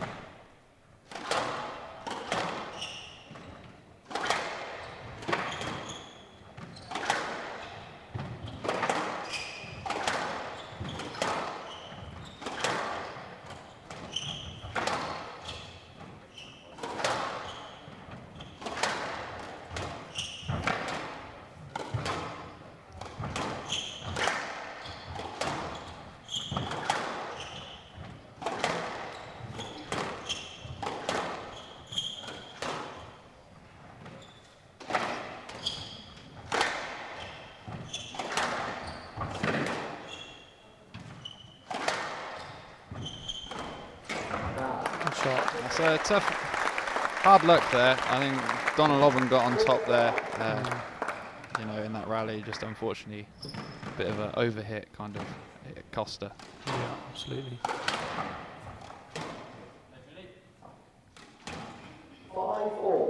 That's a bit of a thank you very much. Yeah, give up on that one, I think. Cheap point. Yeah, take those.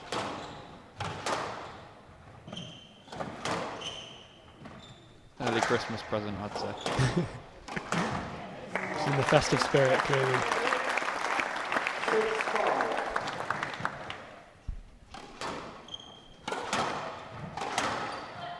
Yeah, it looked like she was going the wrong way there. Shut herself out, I think.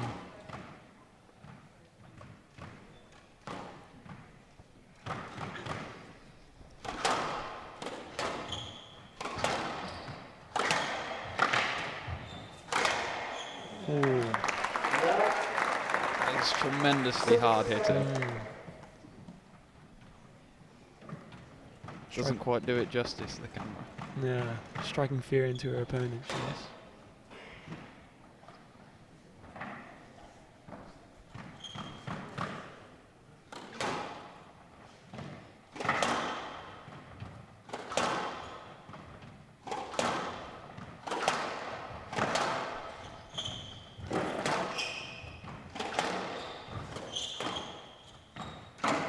Very tight. It's well worked from Donna there, isn't it? Very well worked. Very tight. Very tight. As Joey would say, very tight.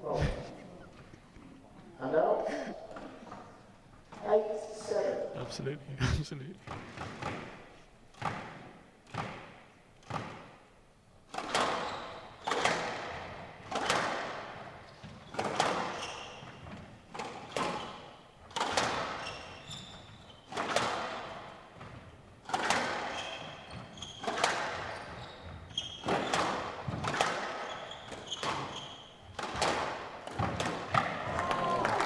That is class. That's outrageous. That is class.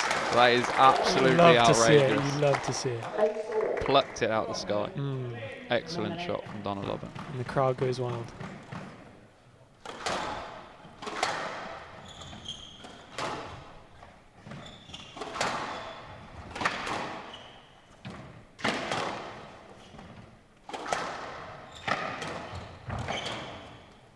Wonderful use of height.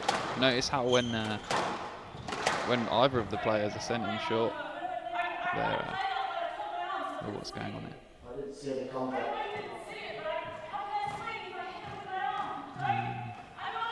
No let. If it was minimal. No let. Did you see any interference there? I can't say I did, but. And out. I've given my decision. No let. And out. 9, 8. Yeah, I don't know if there was any contact there. No, I don't know. There might have been, but I don't think she's changing it.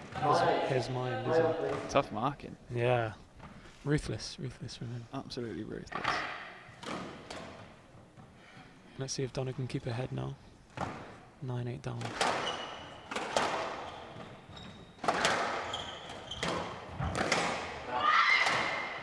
I think that there is justice. Justice. Justice is served. 9-0, second game.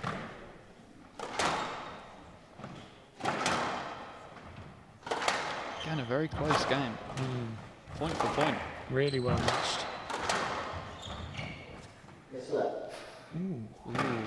Interesting one there. What are you thinking, Cameron? Me being me, I probably would have given a stroke, but I'm not a marker. Yeah, so that's why we're in the commentary box. Yeah, that's why we're in the commentary box, and I'm not down there. It's getting a bit scrappy now, isn't it? Getting a little bit scrappy. I think they just need to tidy it up a little bit. Yeah. Both trying to play a little bit of mind games. Yeah. So you can keep their head.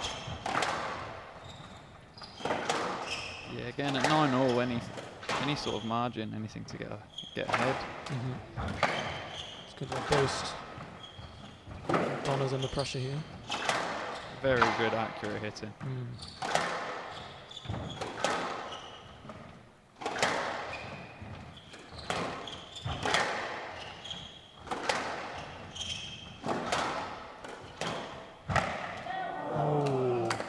Unfortunate there, she did a lot, she really worked that rally. Yeah, unfortunate to lose that one. It was a good finish there from Donna. Just a slightly weaker cross court, I think. Yeah. Gave Donna Lobban the advantage. I think, as we're seeing, one of her favourite shots to pluck it out the sky. Absolutely. On that backhand volley drop. Really good.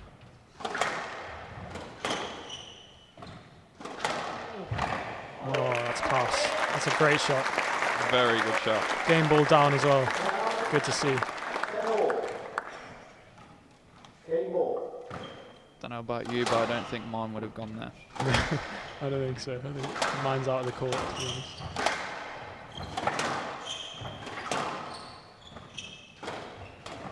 Ooh. Oh, she's clutched up. Clutched up at the end. Just got the game. Really tightly matched, but it's good to see. Good to see. Very One close. game all now. Very close game.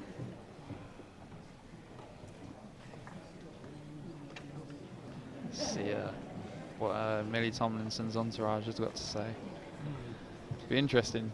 Yeah. What sort of things do you reckon they'll be talking about? I don't know. I think she keep it simple. I think towards the end she was getting a bit aggravated. Keep her head.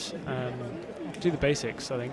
To be honest, I think that's what she wants to hear. She doesn't want to hear a lot of input from a lot of different people. So I think just one or two people enforcing. Keep the lengths. Make sure with the width as well. Donna's plucking out the poor widths. So make sure you get the width when you're going cross court. Anything you want to add to that? I think they'll definitely be telling Millie Tomlinson for sure to keep it simple. I think when she does keep it simple, and she's going up and down those side walls and building, what we call building up and down the wall, so working with the drive, with the straight drive, and forcing a weaker shot from your opponent. So I think, definitely keep it simple, keep it deep, just trying to push Donna Lobban a bit deeper in the court to give her that opportunity to go short and to really attack, whether it's short or long. Absolutely. So it'll be interesting to see, I think, at 1-1. Yeah. Again, Donna Lovin, I think, will be getting a very similar talk from her teammates, her coach. I mean, it's all to play for, isn't it? All to play for going into the third game. All to play for. I think we're going to get 2 players come back on court, really trying to throw, as I'd say, the kitchen sink at each other. Absolutely. You know, I definitely think this next game could be a bit of a decider to see how the rest of the match goes. Yeah. Might be a big statement quite early on, but yeah, 100%. Looks like both of their fitness is holding up, isn't it, at the moment? But yeah, at this level, at their level, you know, a game like this, you know, it won't really be touching them too much. Yeah, that's true. You know, they're incredibly fit athletes. I think if it was a normal human being on court with them, it would be a different story. You'd have a bit of a mess in the back corner. Yeah, 100%. A mere mortal like me. What a shot. That was a great little trickle boast there. I almost fell off my chair.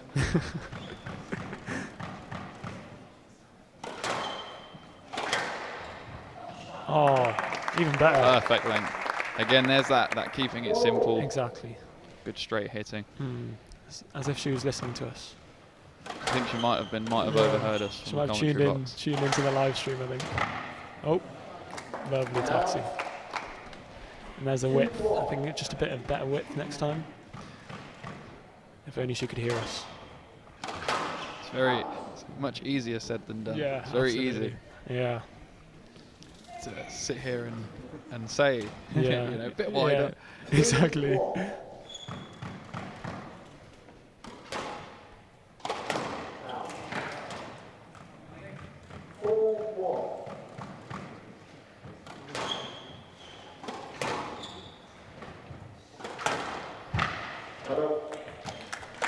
Looks like Donna's running away with this one.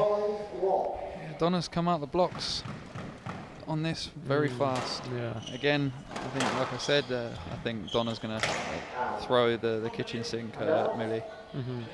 2-5.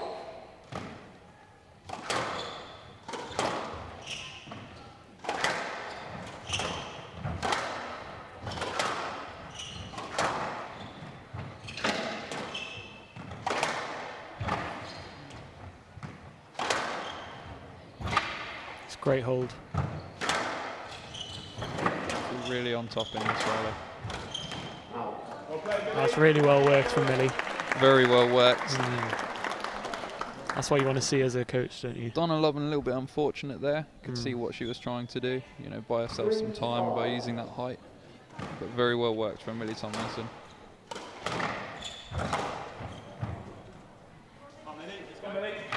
And out. 6-3. I think just returning the favour there with a early Christmas present. Once again.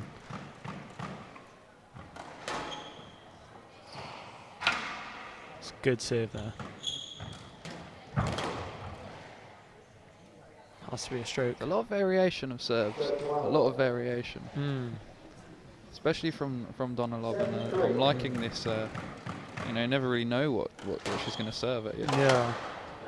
Normally at this level, they tend to just keep the same serve, don't they? Yeah, it tends to be a bit more of a standard serve. You know, a lot of people opt for serving from their forehand side with their backhand. Yeah.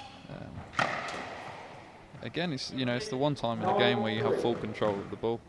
I think it goes to show a good squash brain to really mix that serve up. Yeah.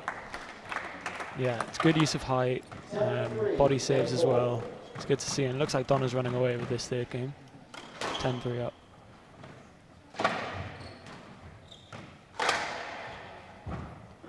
There we go, 11-3, third game. Very fast, third game.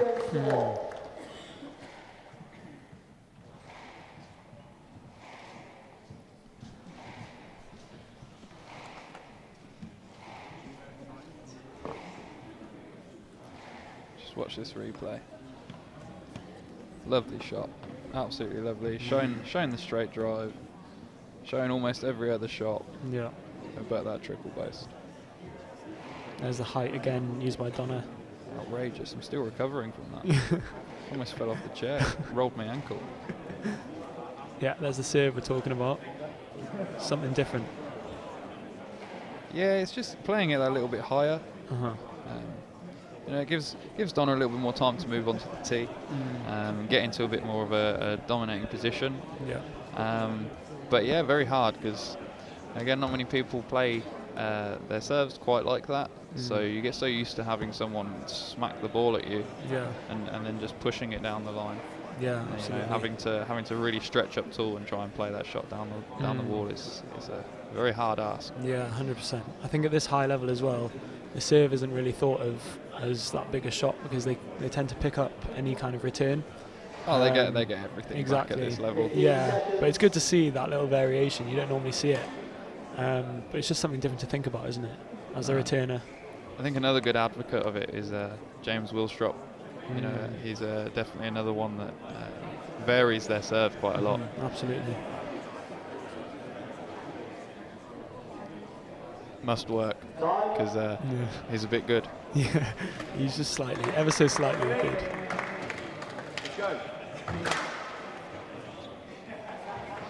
Right, let's hope Millie can inspire a comeback here. I think my pre-match prediction might be the classic case of commentator's curse. Yeah, same here.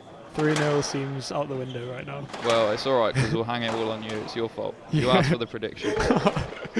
Let's try and edit that one out, or this is a live stream, so just ignore my prediction. It's okay, it can still be edited. Let's crop that one out.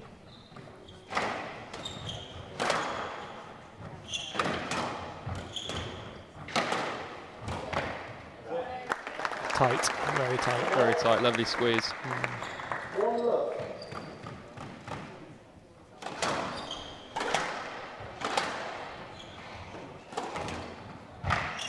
Ooh, that little Aussie boast there. Slightly laboured movement from Millie Tomlinson. I think she's just knocked back on her back feet a little bit. Great shot. She's on that volley, lightning quick.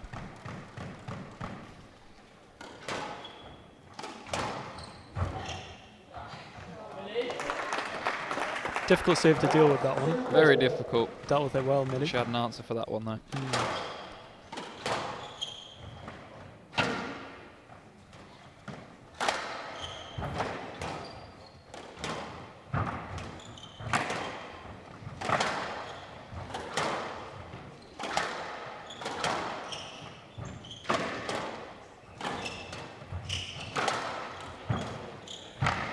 Again, on Lovely the volley. Lovely. That's what you want to see. Really hunting that volley, taking time away. Standing high on the tee as well. It's good to see.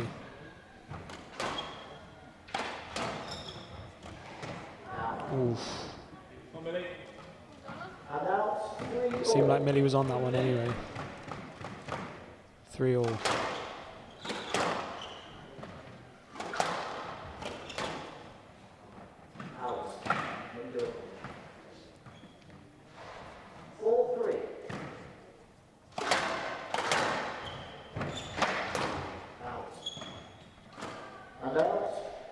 Getting a bit scrappy, I think. A little bit scrappy, both kind of looking for that that winning shot. Yeah. Rallies aren't really very long, are they? No, they've got much shorter. Yeah. It's turning a little bit more into a you know, who can hit a better shot. Yeah. Great little save. Good return. Ooh. It's all stemmed from that save there, isn't it? Yeah, it's that horrible lob drop game. You know, everyone's got one at any club. There's always that one person that does the lob drop. Infuriating, isn't it?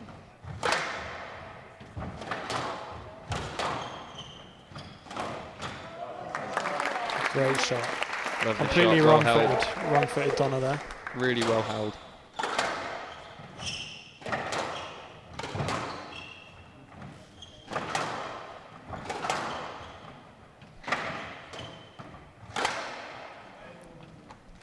And now, 7-5.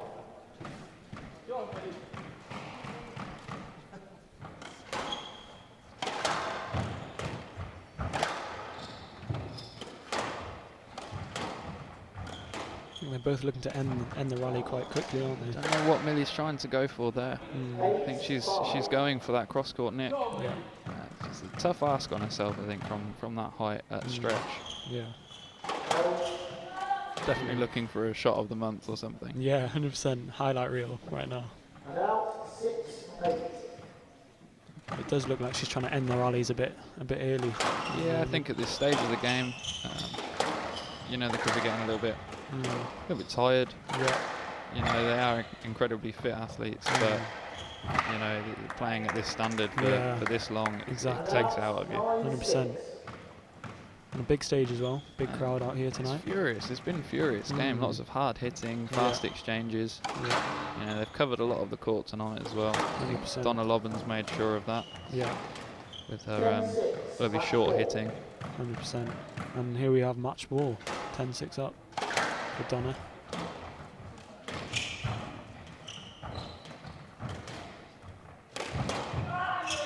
Ooh. Slight miss hit, but we'll take it. Yeah, we take those. We'll take those. I Come think on, the green she and gold. paid for every bit of that racket.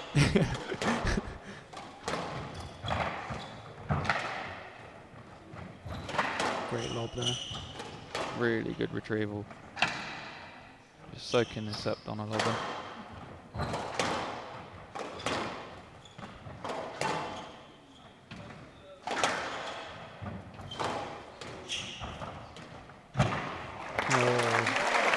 Very well worked. Yeah. Very Good well point. worked. Hard luck on Donna Lobban. I think she retrieved really well there. Really good movement from Donna there, this late in the game. Very good control though from Millie Tomlinson.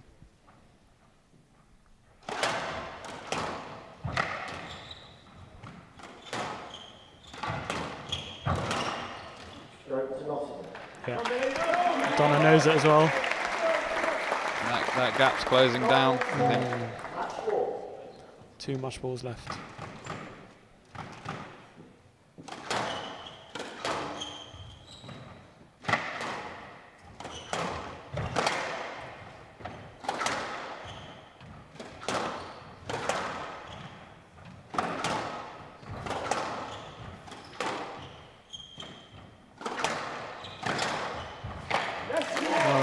Great width. Really turn it on here. Really good width from Millie. I think she's just found her length and her width again, started hitting her targets. From 10-6 down, 10-all, sudden death. Oh. The old fake. The fake serve. Donna doesn't know what's going on.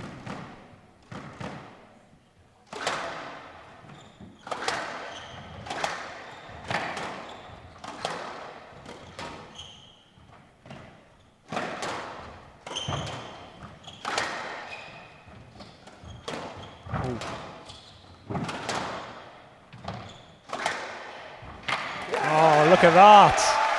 Well played. Lovely. Really well played. Really well played. Really dug that one out there. I think Donna Lovin just switched off a little bit there. Yeah. Kind of seen the lead. She had a bit, was it 3 games?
Millie Tomlinson, if she comes on and she plays how she was just playing, I think she could close this out.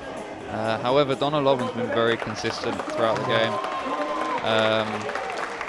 I think a majority of the rally she's been on top. So I think if Millie switches off even for the slightest moment, it could go Donna Lobban's way. Yeah. I'm going to go with the green and gold though. Millie Tomlinson. You got to. I'm going to back that as well. She's got the momentum now, winning the last 5 points, I think it is. Yeah, she'll be coming on really confident after coming back. Yeah. In that last game, so they'll both be up for it. Let's see how it goes. Yeah, let's go.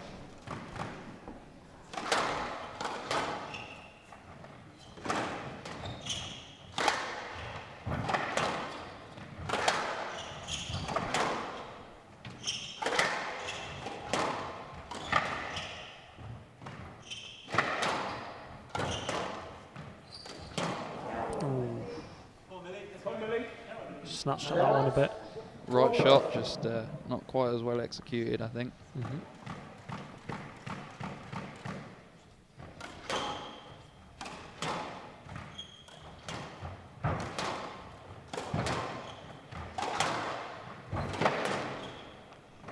It's very tight.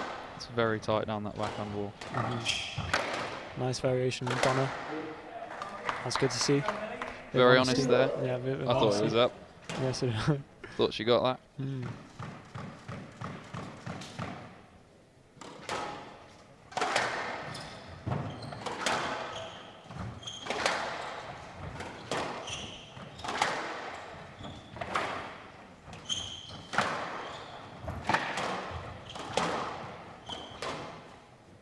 Good height there.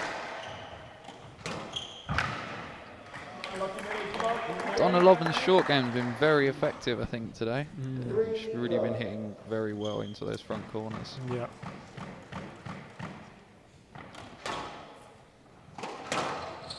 Three love up.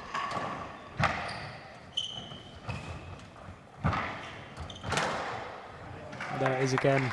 Again, I think we're seeing that consistency from Donna Lobban. She's really kept it throughout most of the game. She's fell off a couple of times, but you know, she's got back on very quickly, found her length, found her width, and got back into it.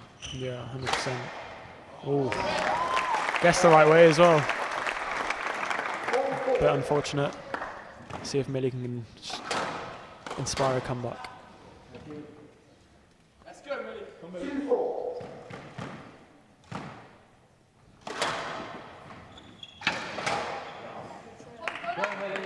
3-4, all to play for. Very quick comeback. Succession of unforced errors there, I think. Yeah, pretty straightforward from points. Donna Lovin. Yeah. Wow, very what a tight. squeeze. Very That's tight. incredibly tight. 5-3.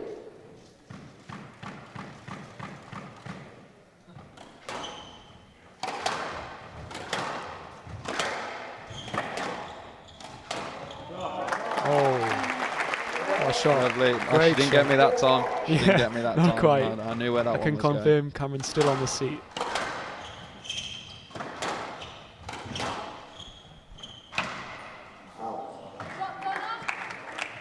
Good lob. And out 6-4.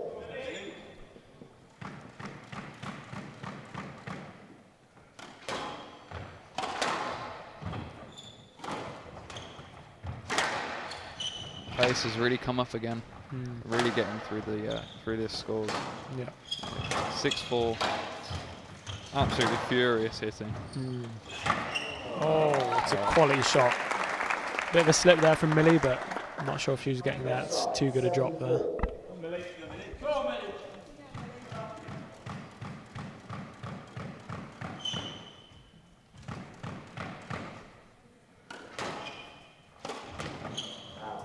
Just needs to keep her head now. 8-4.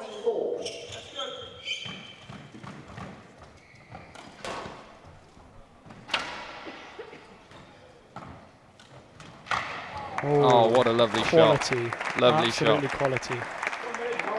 It's clinical from Donna. She's 2 points away from the match.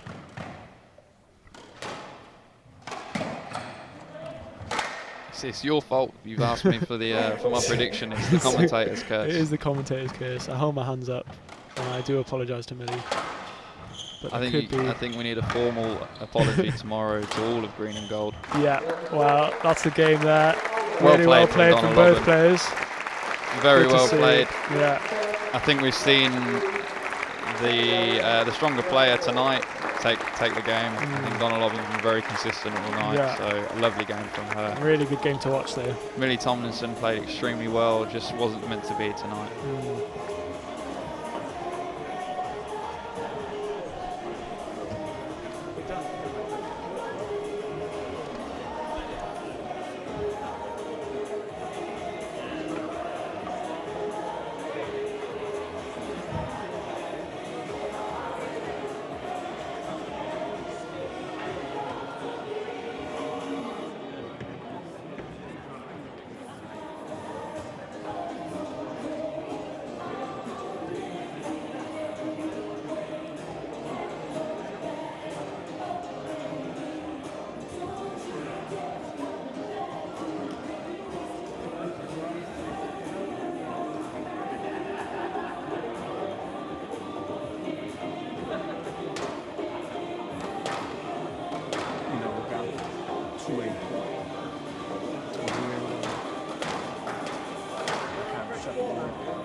Strong, you had to be macho.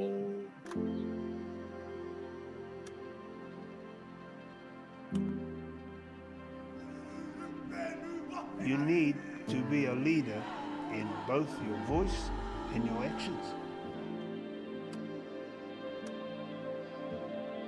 Boxing reaches some of the communities which are hard to reach. It's about supporting each other through tough times. 1, 2, double jab. AVIB is not just a fight shop, but a place of healing for men. I feel like the change can come through these programs, and I've seen it change lives. Things that I could only dream about 5 years ago, even 5 years ago, are now reality in my clinic. It isn't just going to advance my own work, it's going to advance the work of a number of projects here, and that's ultimately going to lead to the advancement of a number of possible new treatments. I see this as our standard, and I could not go back, and I would not go back to an old-fashioned clinic-based follow-up for well people. Ask the right questions. So what are the right questions? I didn't have to check then. I didn't have to ring the doctor. I didn't have to ring you. It was all there. You know those guys are keeping an eye on you. Being exposed to research is really what saved my life. The COVID crisis has taken away it's coming.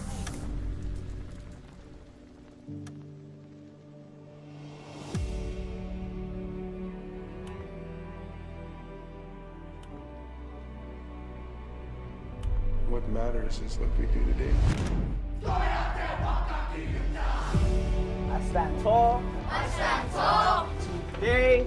Today. I stand tall. I stand tall. For my people. For my people. When you live your life for something that's bigger than you, you'll always be a success. 1, 2, 3, let's ride! Best version of us. Best version of us. For my brother. For my brother. For my brother. For my brother.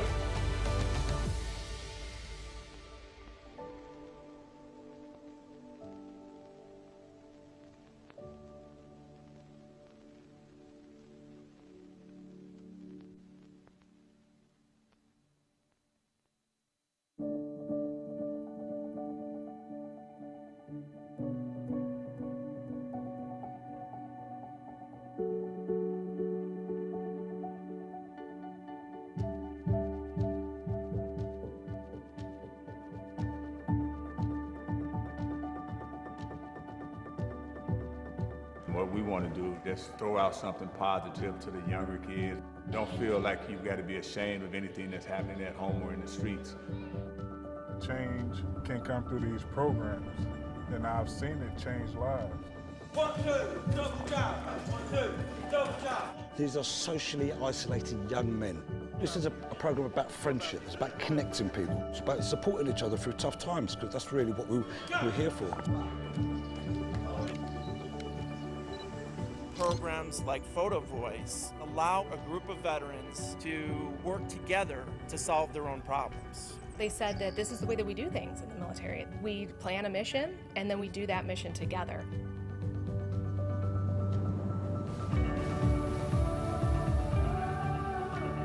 Guys can't go up to each other and say, you know what, man, I'm lonely. You fancy being a mate? You fancy going to the pub with me?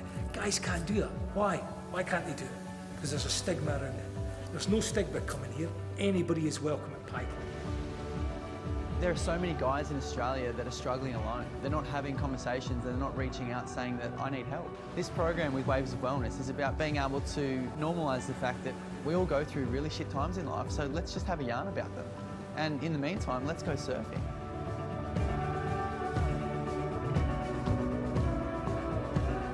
For a population of about 1,000, we expect 5 young people to die every year from suicide. The best way for us to heal is that we need to heal ourselves. So on the land-based program, the young men and boys, they grow up with a well-known hunter, learn how to live off the land, they learn the culture. These guys are alive. I'm really grateful. Movember Foundation is changing the game for us. I think the most important thing is actually the hope that this brings. We're changing lives, we're changing attitudes, we're helping men.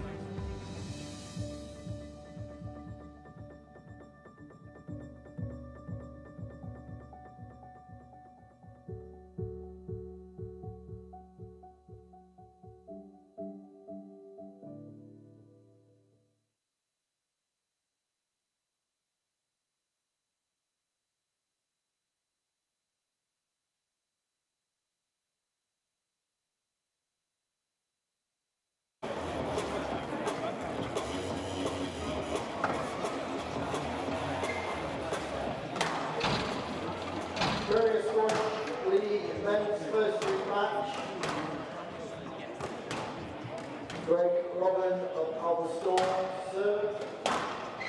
Declan James, University of Nottingham to receive. Best of 5 games. Law.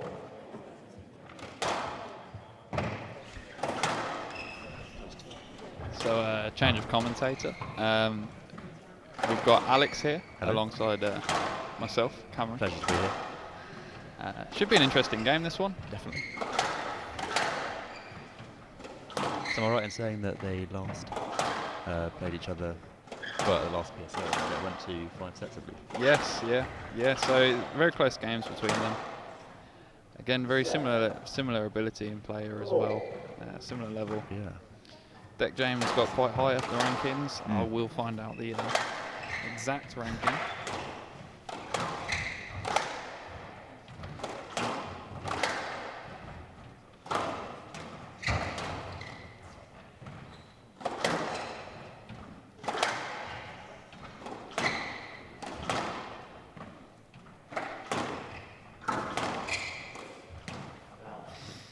Tight backhand work there. Very tight. I think you'll see a lot of that tonight. You know, going up and down this backhand wall. You see him building with the straight drive.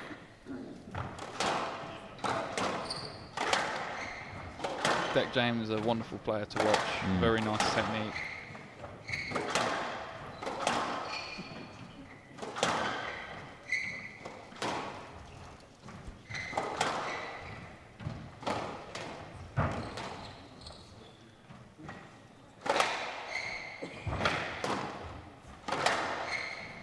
Yeah, so Deck James' highest ranking, 15 in the world.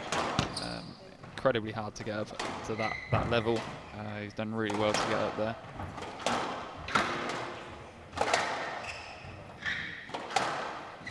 Declan James, also a Nottingham boy. This is his home club.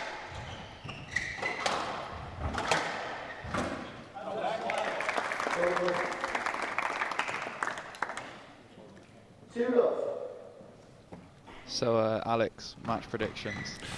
Oh. Sorry to put you on the spot. Sorry to put you on the spot.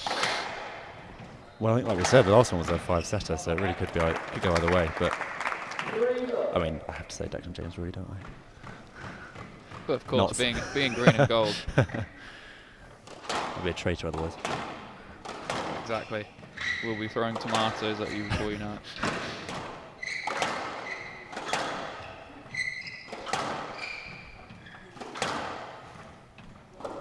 Lovely squash from the both of them. Ooh. As I said that, it got scrappy. Yeah, commentator's curse. Yeah. Well, you've called the score for the game, so.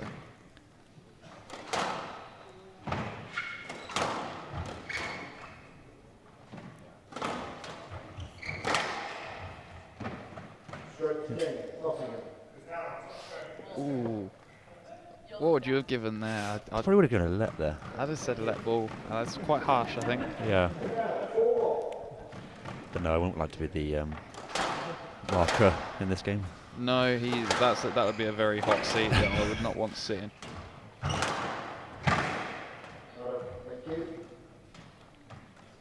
And now 2-4. See Greg Lobban still sporting the mullet. I think we saw him at the Commonwealth and he had the mullet there as well. And I like it, to be honest, as a look. It's a good look. Yeah. It's a good look. And obviously being November as well. Sporting the tash as well. I unfortunately can't grow a tash like that. I wish I could. Not quite blessed in that genetic department.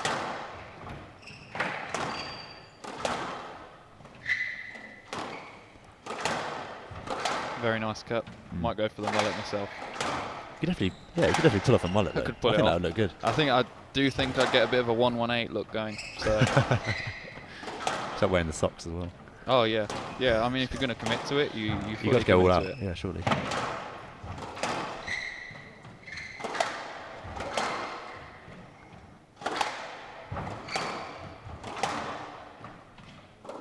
It's really good line hitting, you know, from both of them.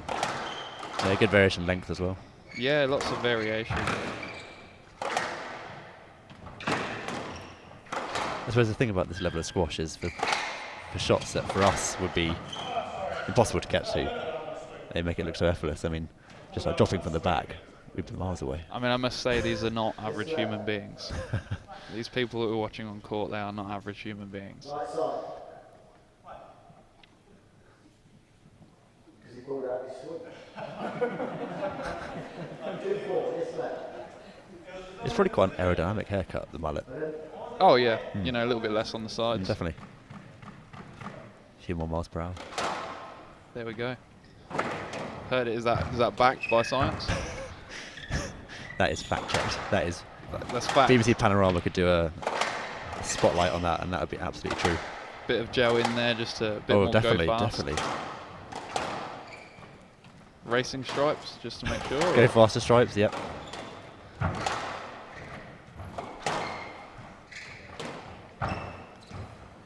Oof. Hard luck from Greg Lobban there.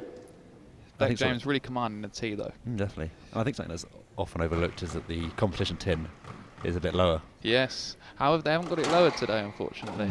I thought they would have gone for that. Yeah, you would have thought so. Yeah. Mind you, it makes it just that little bit easier for them. Yeah, I feel like even with the competition tin, I'd still hit a drop halfway up the wall. Oh, that's where most people's my speciality. Anything compared to these guys. You know, what I think is a good drop from me would be very easy for them to go and get. 6-2.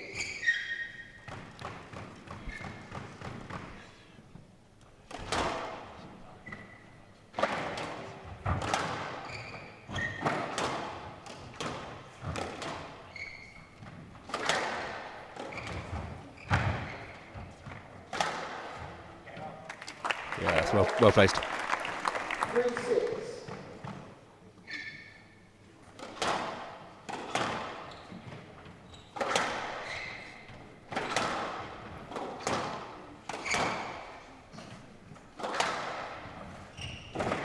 What's this?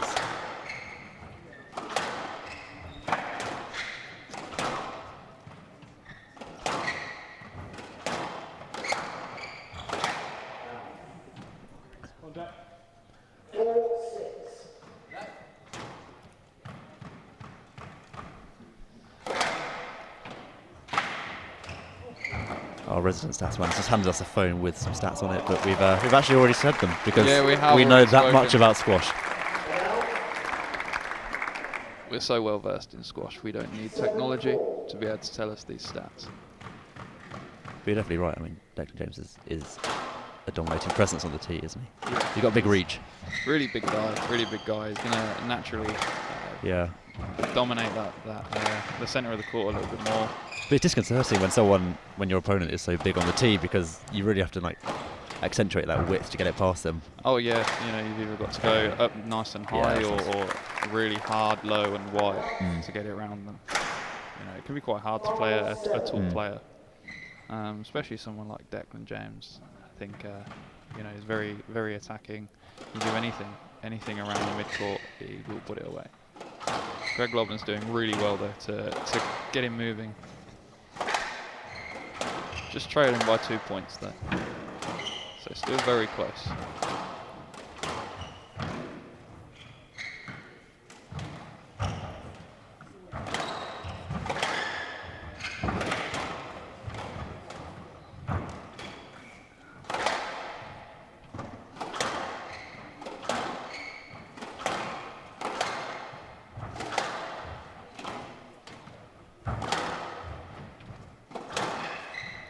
Pace is furious, absolutely furious.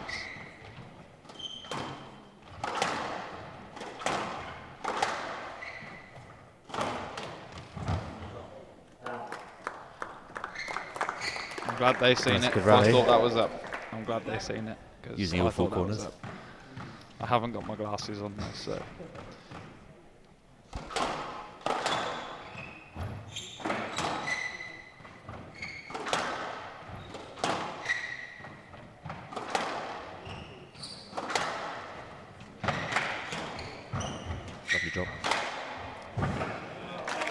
Perfect width. Good width.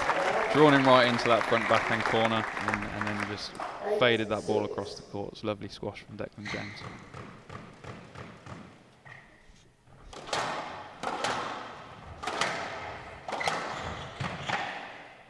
This left.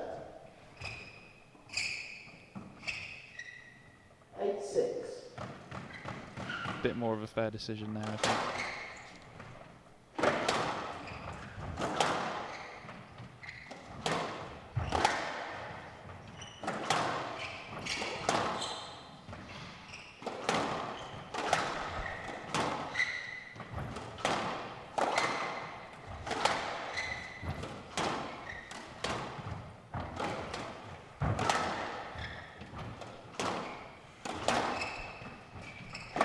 Lovely control here from Declan James. You see how he's just cutting everything out. Yeah, good variation of pace. Some nice drive and then a slower sort of drop, a lob to the back.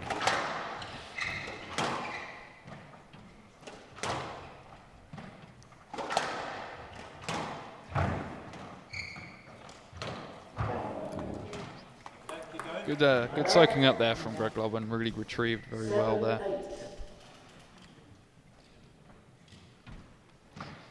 Very hard to keep soaking that up though.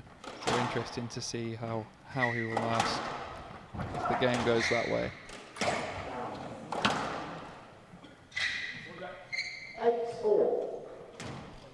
It's brought it back there, scores level.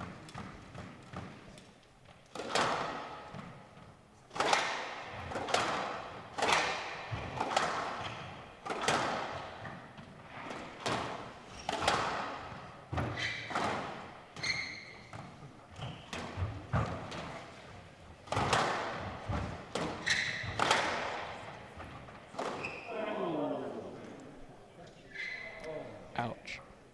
That looked like it hurt. That will show up tomorrow morning. Lovely bullseye on the thigh. Yeah, I wonder if he'll get the Battle single wound. dot from it. Yeah.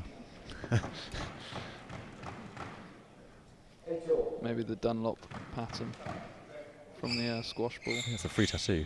I mean, that is a free tattoo, right? Who wouldn't want a Dunlop? Well, given that tattoo on their James, thigh. Has a autograph racket out with Dunlop, I think it's only right that he has in that a case, Dunlop it is only fitting then. I'm surprised he hasn't had one soon.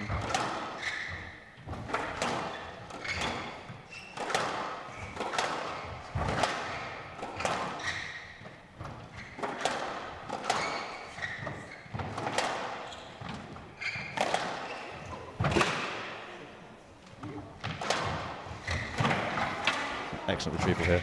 Excellent retrieving. Absolutely excellent. Good rally.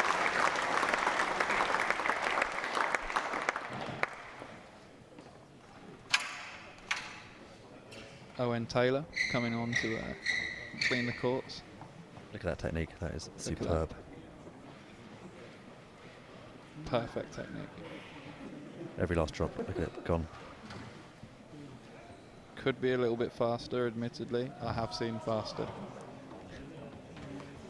Yeah, that's good. Really, really leans into it there. Yep. Keeps his eye on the floor. He's moved to the forehand now. Could be a little bit tactical though, I think. Could vary the pace. Oh, he has varied the pace. There we go. Yep, he's moving to the front of the court now. Excellent work. I think we've got Rory Stewart there on court as well, just doing his bit as well. No, just looked like Rory Stewart. Maybe he has a brother, I don't know.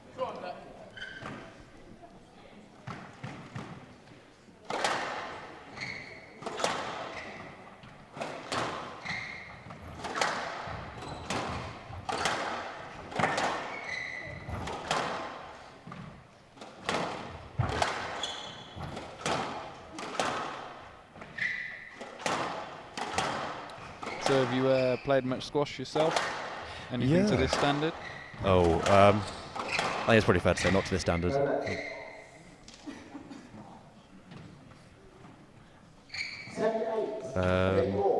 No, I mean I played a bit at school. I play in the Notts League here. I played for the university in first and second year, but not so much now.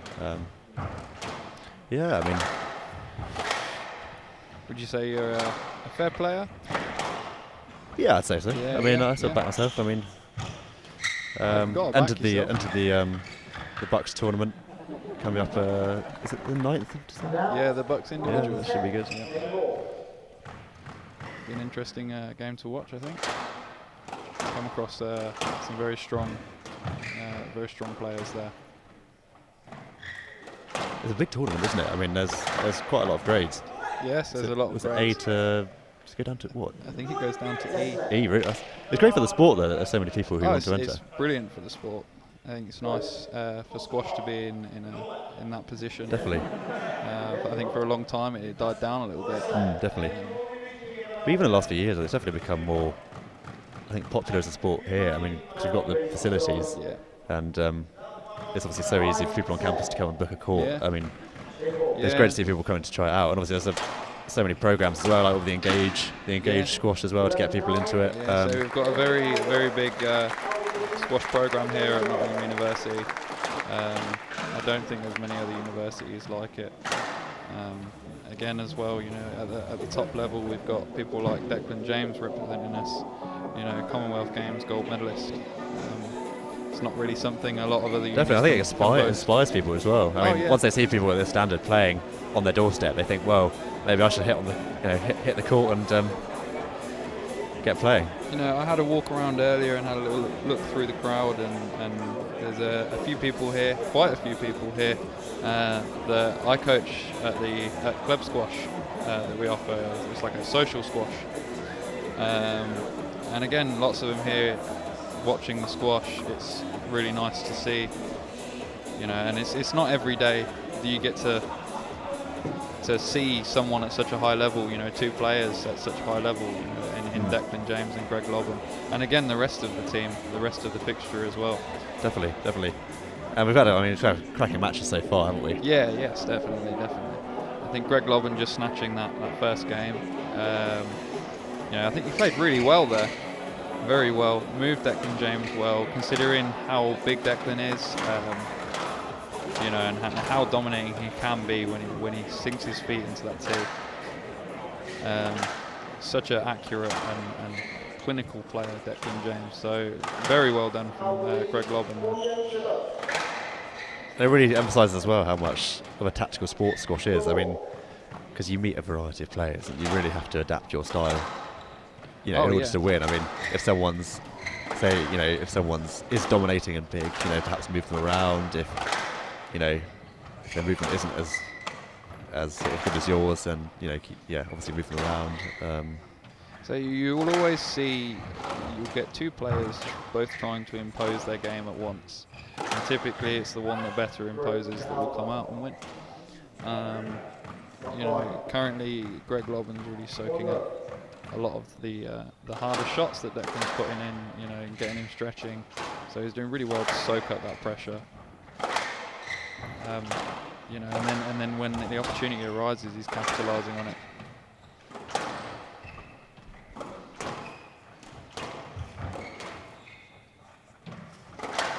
But it's a good show from Alba Storm today.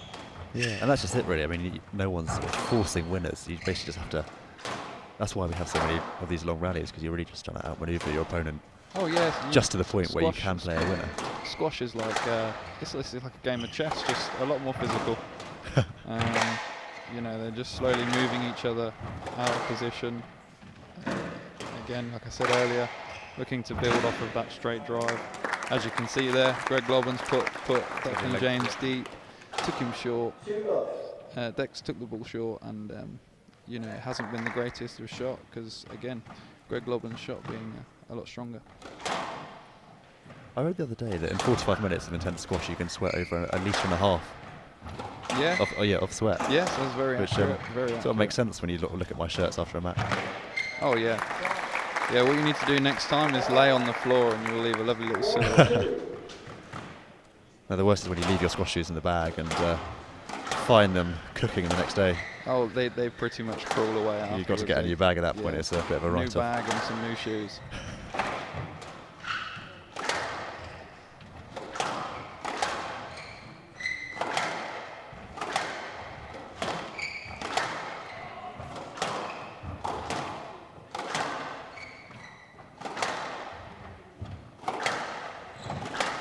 Lovely squash from both of them tonight.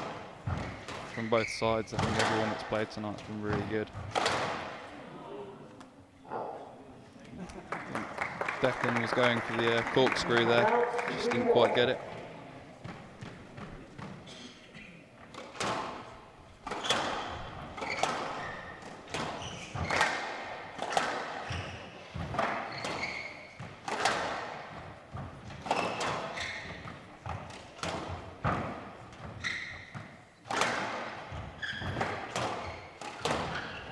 Oh my word! Lovely shot. I think flag that for the shot that in the highlight reel. Shot of the night.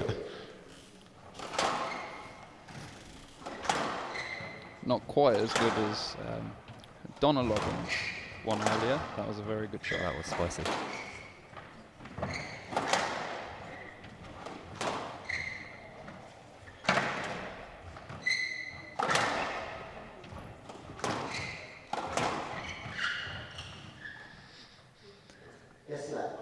Yeah, it popped out there, didn't it? Yeah, it's again just a let for safety.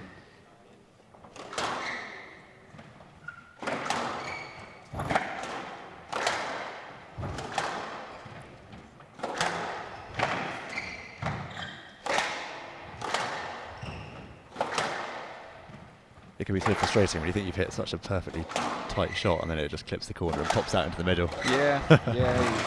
You can't stand and admire your shot, unfortunately, in squash. As nice as it may be to look at it, that ball, especially at this level, is going to come back.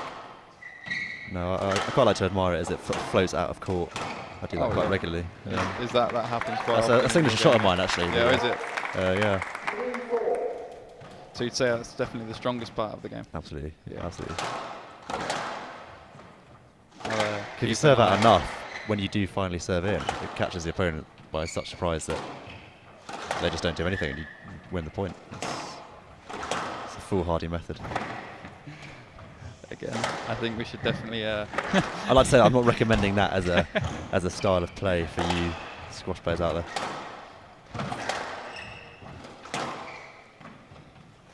Yeah, I believe the intent is to keep it within the lines. I've heard that, yeah. Yeah. You've been told that before, yeah? I think so, yeah. It rings a bell. I think just watch these guys, I think they might be able to show you how it's done. It's amazing retrieval.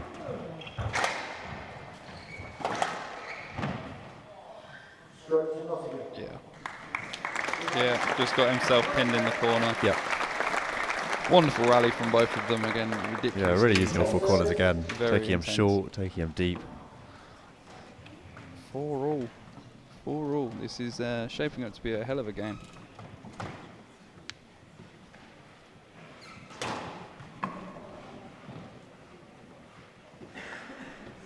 Court service are back on.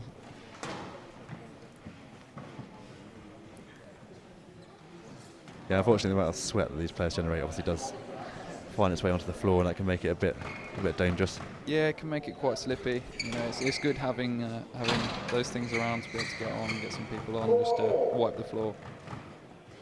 Particularly when you're lunging and changing direction at such speed, you know, you can't really afford to have a slippery floor.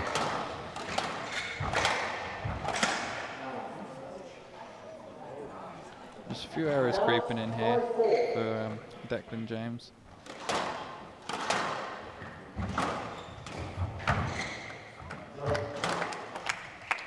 Got to respect the honesty. I know a few players that would have tried to be a little bit sneaky.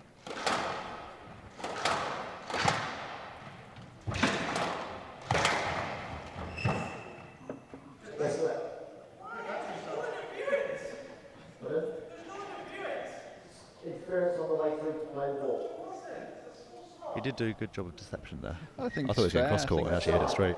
I think it's fair. Let ball's fair there. There's a little bit of traffic on the way in. I mean, particularly with Declan's reach as well. I mean, you can't, I suppose, definitively say that you wouldn't have got that. Declan's been getting them back all night. That's a very fair call, I think, there. Again, you can see that the players are operating at such a high level. You know, that situation, if I was Greg Lobban, I'd be turning around and asking why too. You see it from a completely different angle on court.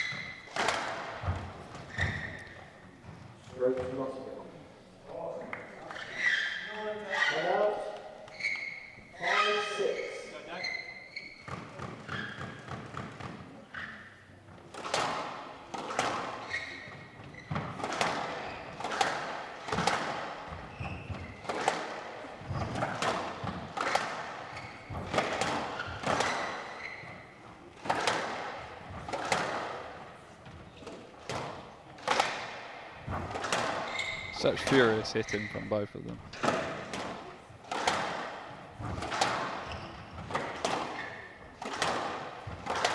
James can really hit that ball. Both of them can.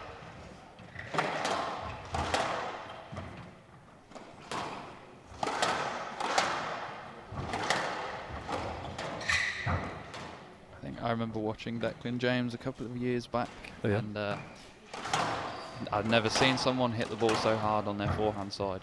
It was like the hammer of Thor coming through it. Often it doesn't actually reflect when you watch it on the screen how fast that ball's actually coming. No, it doesn't do him any justice at all. I think the camera angle can really make that court seem a lot smaller than what it is. You know, the squash court's quite a big place, and at this level, you know, they're taking a lot of steps around the court. Definitely. And that was always part of the debate, wasn't there, about why squash isn't in the Olympics. And I think for a long time people thought it wasn't a spectator sport, whereas I think this just, for the last couple of years, it just shows that that's clearly just not the case.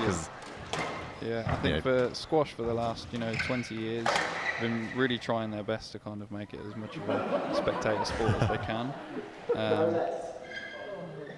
We've got things like the glass courts and stuff. Whilst they've been around for years, the technology is so much better now. Yeah, and they definitely played around with camera angles, and I think they've really like worked out the angle that best shows the most shots. Yeah, and now they've got it so there's multiple different camera angles. Yeah. Unfortunately, we don't have that luxury here, but we do have the luxury of a glass court. And there's not many people that get to boast that. Definitely, yeah. You just can't argue with it. The squash is definitely a spectator sport. Oh, absolutely. Ooh. Bit of frustration there, I think. Getting a bit frustrated. Like we were saying earlier, it's very easy just to slip over. Again, but that's what the court service is there for. If they think it's getting slippy, then let's get them on. Let's wipe the floor. We obviously don't want anyone getting injured tonight. That wouldn't be ideal. No, I don't think it would. I'm not medically trained, and I think the hospital's still a little while away. It's true. I mean, I could put a plaster on it. I'm sure we have a few medics in the crowd, but the old magic water that normally does the trick. Exactly, the wet blue paper towel from primary school. Oh, of course, you know. Cures everything. Yeah, of course. You know, it could be falling off. Just put a wet paper towel on it, you'll be alright.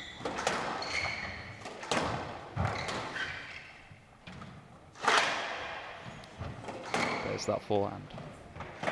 Absolutely furious hitting. That reach is huge. Yeah, he just hit it back past him a bit too tight there. Yeah, just quite loose there from Greg Lobban. Deck James managing to bring it back to a tie.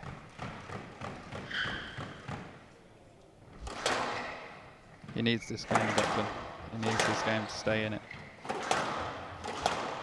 Otherwise, it's a big comeback time.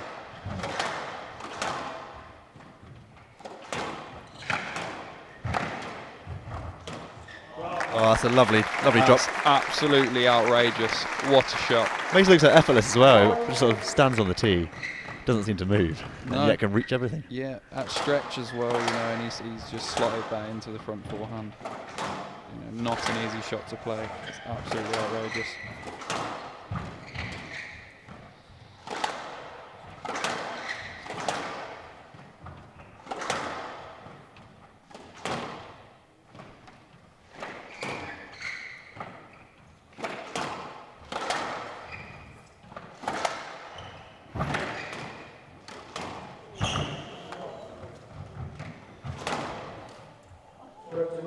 That's a shame that. That's good rally. That's a shame.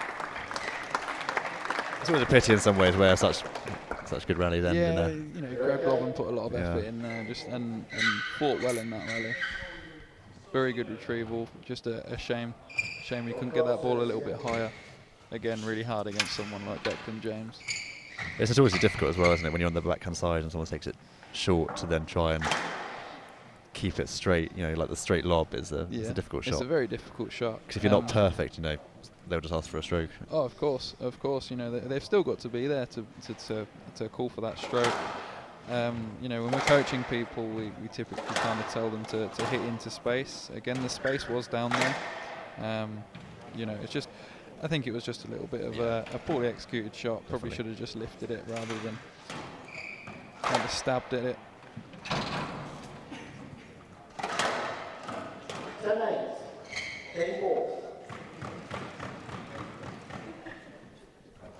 Yeah, these matches really are a masterclass in the use of space. Yeah, definitely. You know, you've got, again, like I say, two players that are just absolutely phenomenal. I think it's particularly good, I think, for, you know, us sort of, you know, amateurs and club players to watch, because I think sometimes there's a bit of a tendency just to sort of wallop it as hard as you can. It's a lovely shot, a lovely way to finish that out from Declan James. Yep. 1 game all, level pegging. I think for lots of people there is a bit of a tendency to sort of think if you hit it hard, you'll win the point. But really, it's almost the slower lobs and the slower sort of drives into space that win the points. Yeah, the more accurate player. You really don't need power. You know, you don't need to hit the ball particularly hard. James Willstrop is a great advocate for that. He can hit the ball very hard, The marksman, yep. Yeah, the marksman. You know, he can hit the ball very hard, a lot like a lot of the other players. You know, just chooses not to. You know, again, him being more accurate is what's got him his nickname, the marksman. And then those defensive shots can become, like, some of the best attacking shots are the sort of those traditionally defensive shots. I mean, if someone serves, you just do a sort of a slow, sort of straight, loopy drive back. You know, often that can. Yeah, result in the ball, you know, fading and dying in the back corner. Yeah. You know, it's hard when there's nothing behind it. It doesn't come out from the back corners, especially on these glass courts. They're very unforgiving. You know, if you put a little too much on the ball, you know, it can sometimes pop up, sometimes it can't. They can be quite inconsistent courts. Definitely. So, you know, you've got to take that into consideration as well. And again, obviously, with these courts being in use, they've got the tins that you can also lower as well, and that just changes the game completely. Unfortunately, it's not lowered tonight. I think they've opted to have a bit of an easier night rather than drop that tin.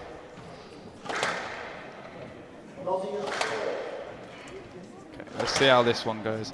All Be right, one interesting game all. because I think Greg Lobban's going to be looking for this next game. You know, I think how he played in that last game. You know, it's a bit of a shame that he didn't take it. But Declan's played amazing in order to win that.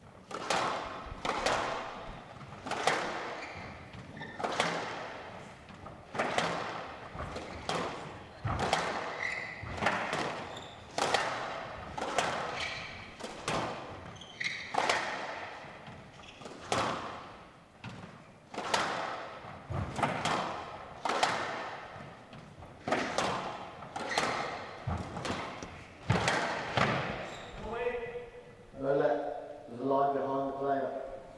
Oh, that's quite harsh. Okay, that's three. That's quite a harsh decision. I think there was, I think Greg Lobban was just a little bit in the way. Yes, let. I don't think it would have been any more than a yes. No, I agree.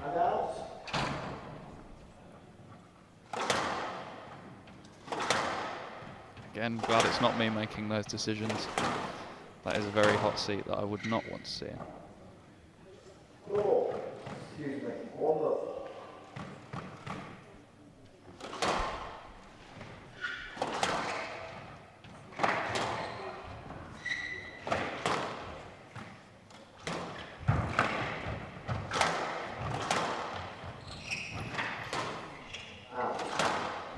Well played. Pity, big court coverage there.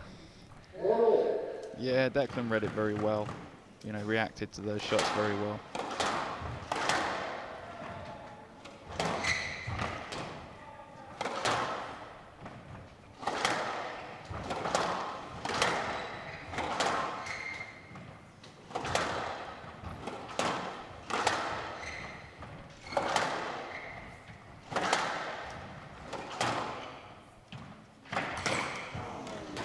Often these players start moving even before their opponents hit the ball. I mean, they can read the racket head, the positioning. Yeah, you're watching your opponent the whole time. You know, the shapes that they make can sometimes be telltales as to what shot's going to come. You know, and they read the game so fast and so well. You know, they already know what shot's coming next. You know, there's the odd chance that they don't.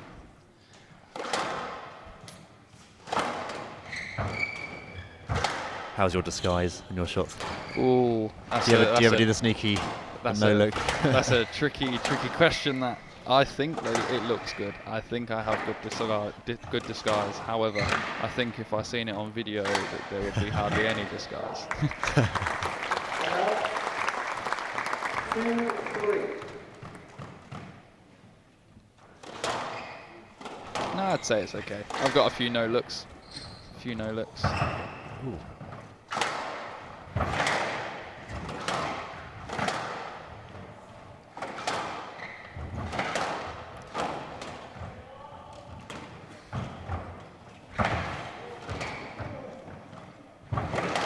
Oh, he's still going. Excellent retrieval.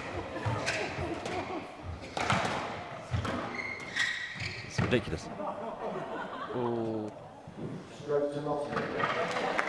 Oh, Greg Lobban won't be happy with that. Oh, not how you wanted that rally to end. Very fortunate for Dec James there. I think he was scrambling all over the place. Yeah, scrambling a little bit for that one. Some really good retrieval from him. Bit of frustration there, I think, from Greg Lobban.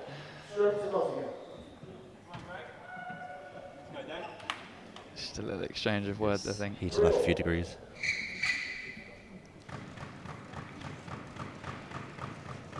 Not happy with that decision, I don't think.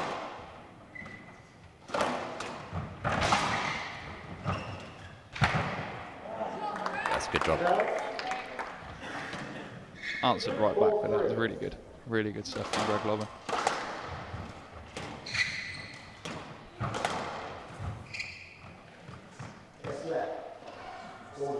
Different players definitely respond differently to pressure, don't they? Sometimes, you know, a decision that isn't in their favour really fires them up, and they really go for it. I mean, others tend to perhaps start making mistakes, but it's quite interesting to see. Clearly, Lobban here is. Sometimes, you know, players need to be a little bit fired up, a little bit riled, in order to kind of play some of their best squash. You know, it can have the opposite effect that, you know, you start to almost get that red mist, and it's tight, and you know, your shot quality goes. Definitely. You end up playing, you know, with your emotions rather than your brain. 6-3.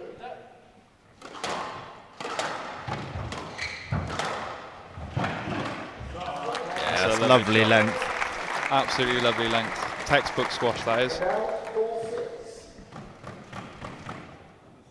Do your drives look like that? Oh, every time, obviously. Yeah. Every time. Every time. Must be all the top coaching at the at UON. Oh, definitely. The coaching is very good.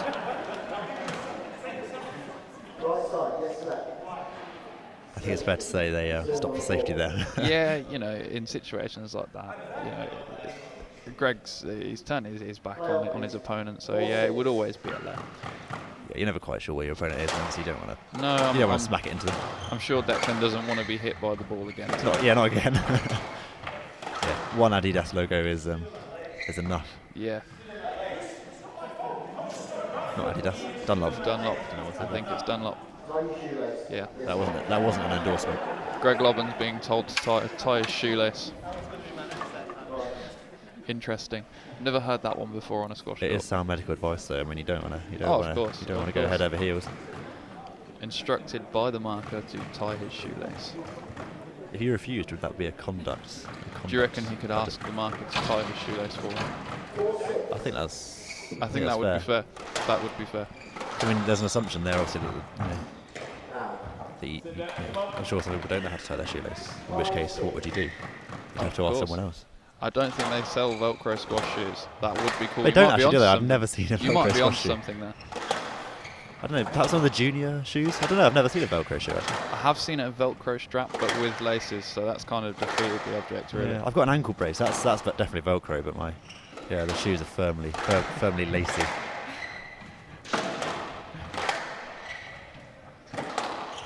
Might have to set something up with that, the Velcro squash shoes.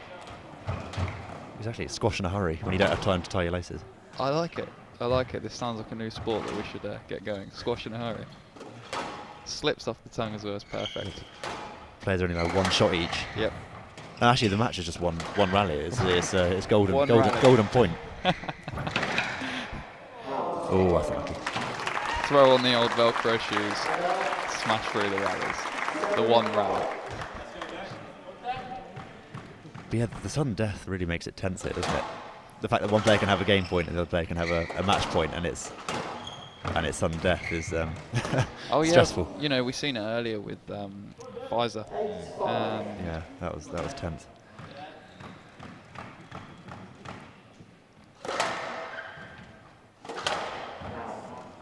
Just a few unforced errors there. Just getting a little bit emotional on court, I think, a little bit now. A bit of frustration creeping in.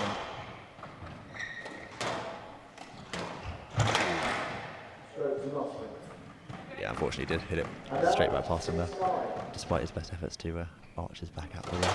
Yeah, he really tried to get out of the way. He did actually. He was show as much of that impressive gymnastics there.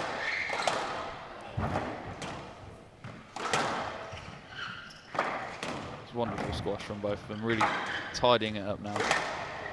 Oh, that's lovely shot. Confidently put into the nick there by Declan. It's the sort of shot you can always do in practice, and then as soon as it hits a match, oh yeah, they never work. It's the one that you picture in your head, but it never quite goes.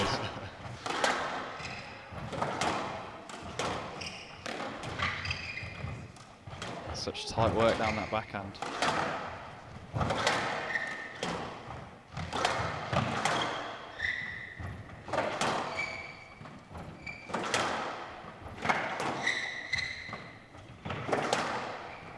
Nice use of height there for defence.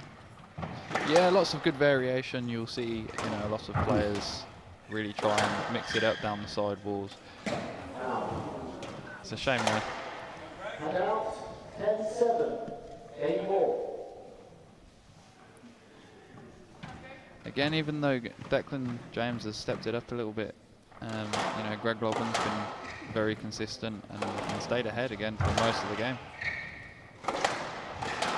3 game balls to Greg Lobban.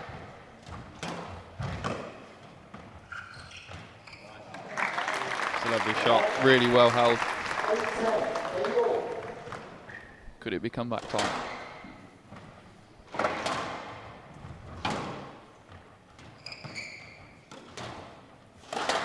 I hope for the sake of my match prediction that there is a comeback. I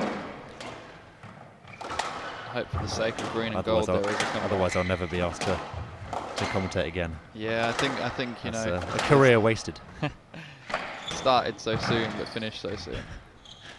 Probably for the best. Yeah, I think I would say so too for me as well. I'll stick to coaching. Stick to the day job.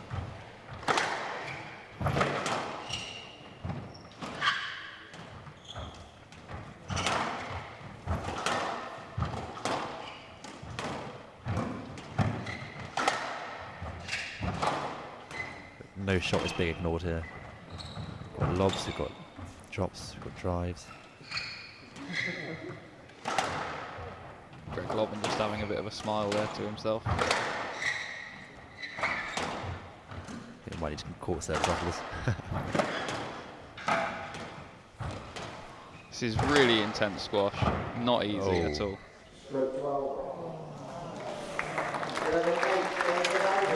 Game for Lobban. Not how Declan James would have wanted that to finish, but it was a fantastic rally. Oh, fantastic, fantastic game from both of them. Again, Greg Lobban just slightly more consistent, I think, you know, fewer errors. I think you're right, yeah. Yeah, I think we've seen quite a few. For that.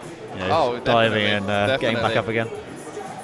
Getting the old gymnastic skills out with the splits.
Okay, into a fourth game.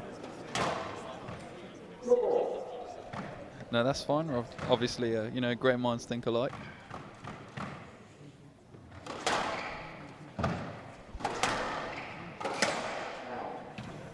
And out, 1 love. I think I jinxed him. I called him, you know, nice and consistent in the last games. Come on, first shot in the tin.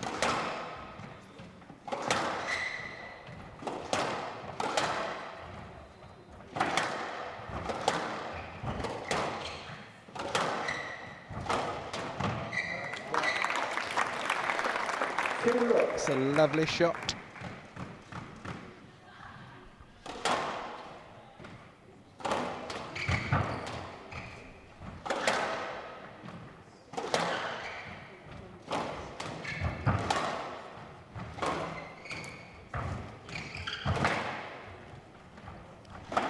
Zipping them both in.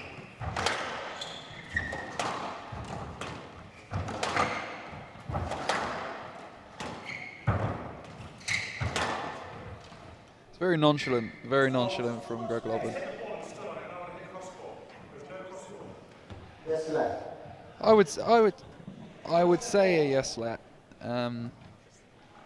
Yeah, for safety. There was a shot to play, but admittedly didn't want to play it because of Greg Lobban still standing there.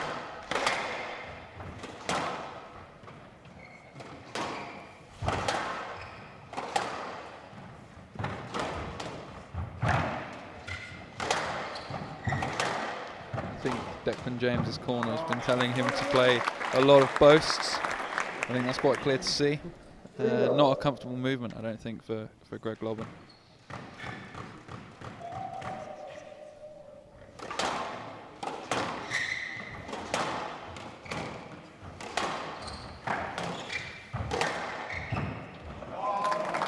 Again, perfect length, absolutely perfect.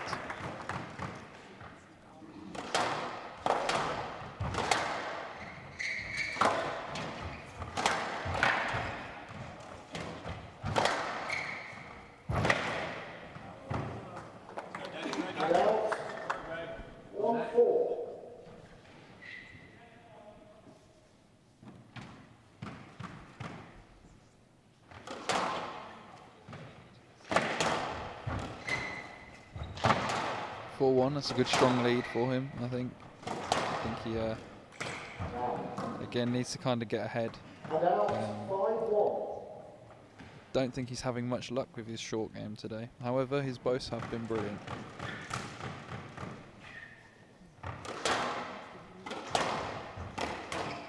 Wow, that is tight.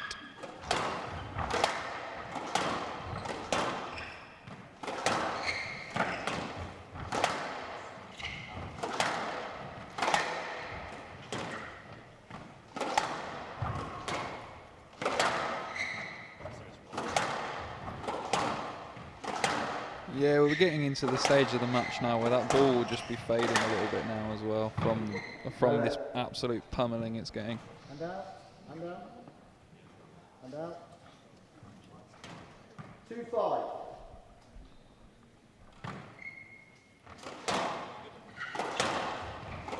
Yeah, lots of support from November.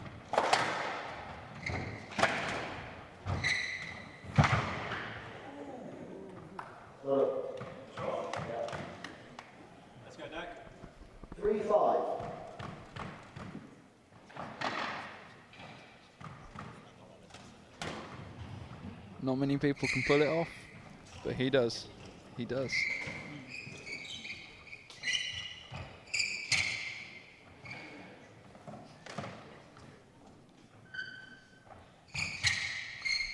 Hang on, please.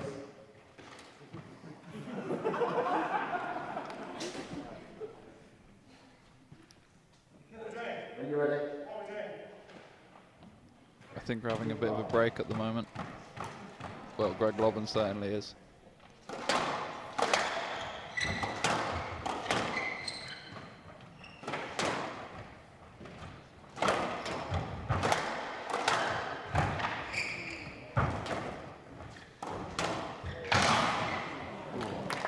Well worked in that, well worked. Let's close the gap for sure.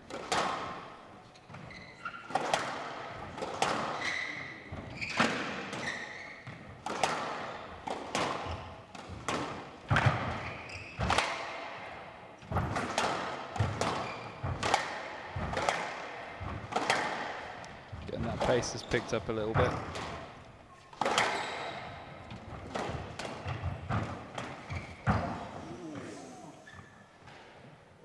Yes, left. Sufficient interference on the way through. Yeah, you know, Declan James caught quite a chunk of him. Don't think he should be arguing that. Very lucky to get away with the yes let. He's just kind of standing up on his drops.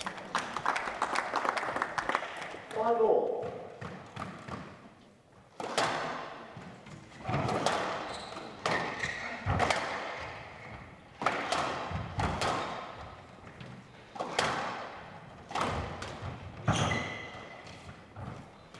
Again, that boast really working.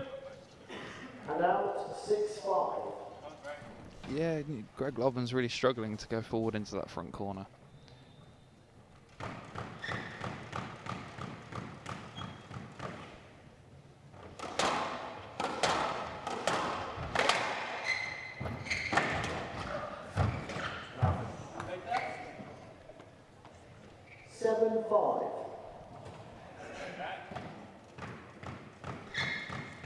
Declan getting a small lead on Greg Lobban.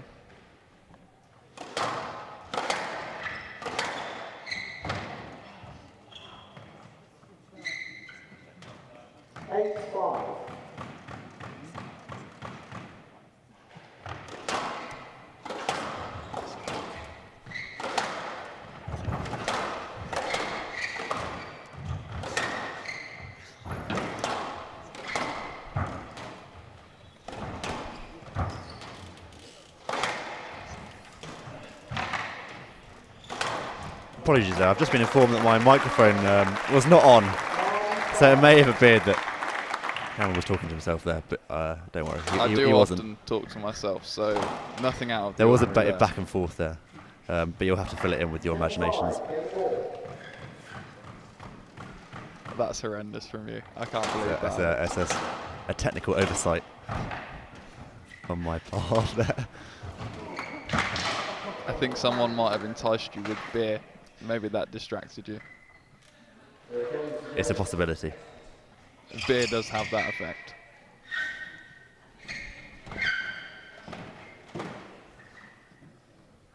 But don't worry, both of us here now.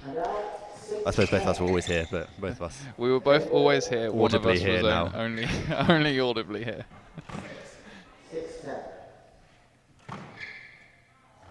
Bring you the toppest. Is that a word? Toppest. Top quality squash banter. Yes. Proper banter. Squanter. A bit of squanter. We love it. Squash banter. I think you've invented a new word there. It took a long time to think of that. Yeah. Oh, that boast again. I think it's really catching both players out. Turning. They are turning very slowly at the moment.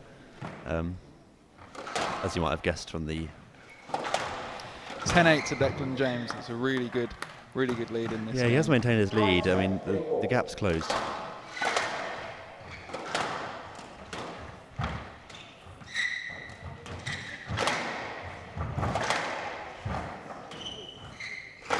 It's lovely retrieval there. Not an easy shot to get back to. Lovely. Yeah, good work. Absolutely lovely. Just finishing that game out. Well, it looks like we're going to have another 5-setter. We're going to 5. History repeats itself. It's a good one for the crowd. Yeah, get your money's worth. It's a very good deal. See all this squash. Good deal. You know, we've had a lot of people here. I think it's about £3 or something. Yes, £3 for students. Cheapest tickets in the league. We'll be back in a minute.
Right, both players returning to court now for this 5th and final game.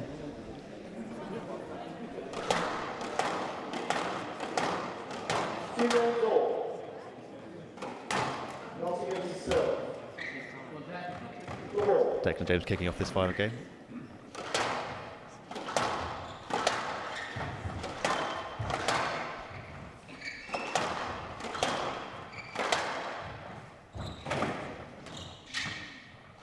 My co-commentator, oh no, he's come back. Apologies for that. I thought he was going to leave me as revenge. Having a chin wag.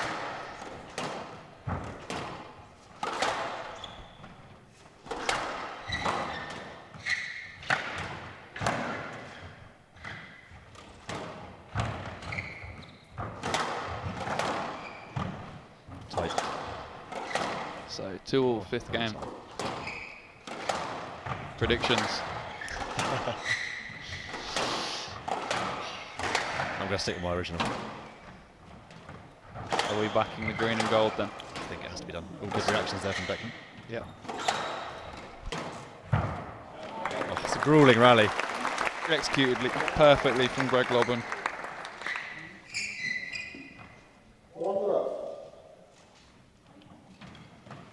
It can be pretty tough psychologically when the first rally of a game is so long.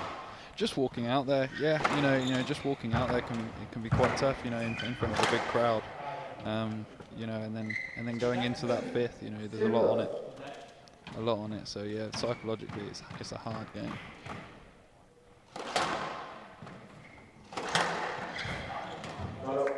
Lovely shot from Declan James.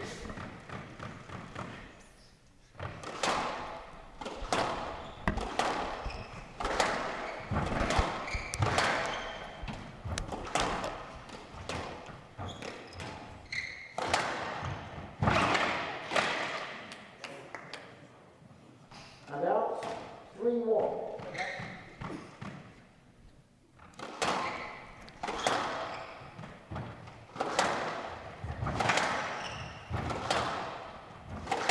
It's very close in this fifth game.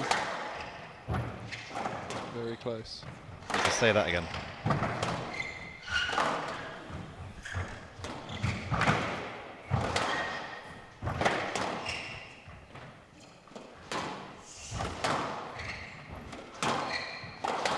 Players will be definitely feeling this around about now. Lovely drop. Physically, they can't keep going with this. They've been taking lumps out of each other all evening. No, I think there'll definitely be some sore legs. Oh, for sure. There'll be some very sore legs tomorrow morning. And a fresh Dunlop tattoo for Declan. Oh, of course, yeah. Of course. Yeah, with the single dot, don't remember. The single dot. Don't forget.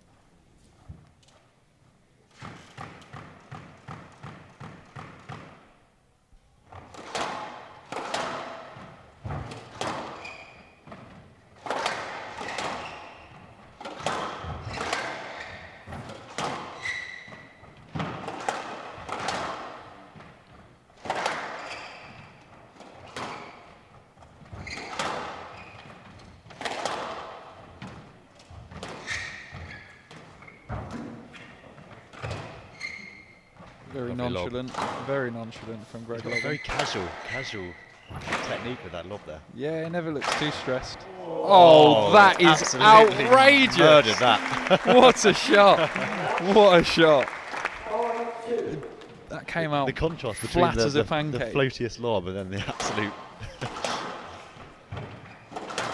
laser of a kill.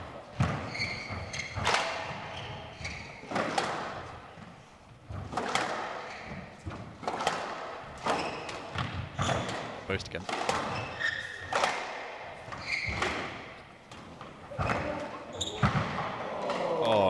Oh, now that is a lunge. Declan James just showing us his gymnastic skills there. Got a reach of about really 2 well miles, played I think, there. according to my stats. Really well played there from Greg Lobban, I think. Stretched Declan James out. Which, as we said, is really hard to do for someone who's got such an impressive reach.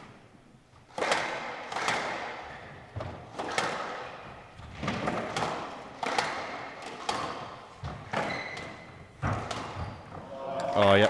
Taxi!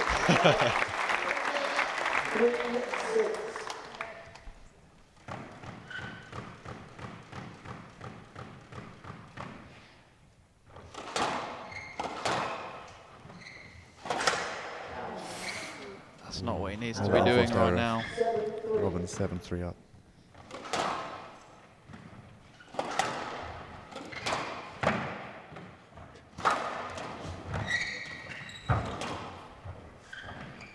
That's that straight lob we were talking about. Very nice.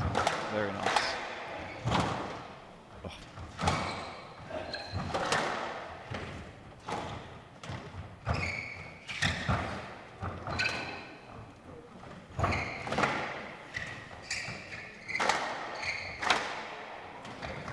Oh. That's outrageous. Ridiculous. Really well played there from Greg Lobban. Brilliant rally. Dominated that rally the whole way through. Really well played.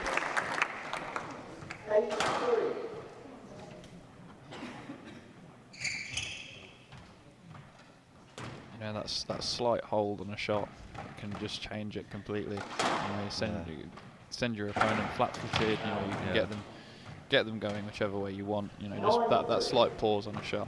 And Lobban really in the dominating position, but you got to give credit to Declan James for retrieving half of those shots. Oh yeah, massively. You know, it's not easy to keep getting those back. Shame for him that it didn't come out on top. Error from Lobban there. Hasn't had too many unforced errors actually. No, the unforced errors have been quite few and far between, I think.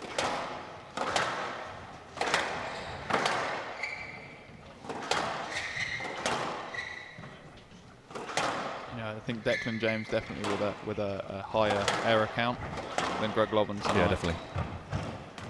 I'm sure he'll be thinking about that afterwards as well. Oh, what a shot. Maybe not. What a shot. There you go. I think he heard us. I think we need to use commentator's curse to our advantage and just say, you know, hit everything down and then suddenly they'll... I think he heard us. I don't think he liked what we were saying.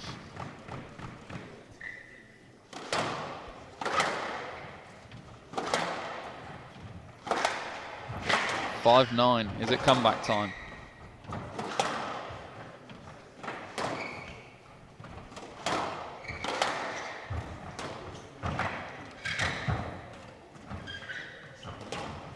Back of the drops. Little exchange of backhand drops there. Unlucky there. I think Declan James at this point just needs to keep it very simple. You know, it sounds very obvious, but keep the ball above the tin. It's the simple things though, isn't it? Just keep that rally going, and really try and extend the rallies. I think would be a good way to try and get this game back. 7-9.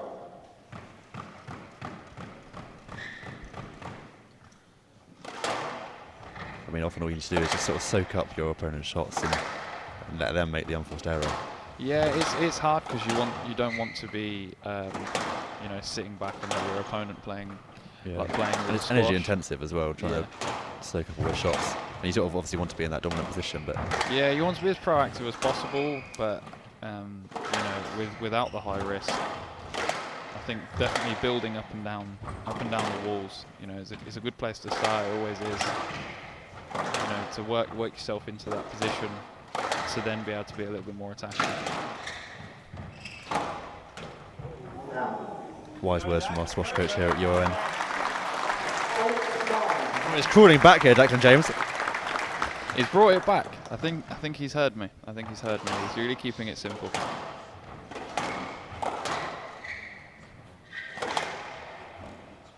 Oh, that's and a few more errors creeping in there. Vicious shot there. You know, again, Greg Lobban has not been making many errors all night, and they're just creeping in now. I think that could be the tired legs. Also, I think you're right. The pressure of your opponent doing the simple stuff well, really, you know, it can be. It can put a huge amount of pressure on you. 10-9. Match ball. Match ball.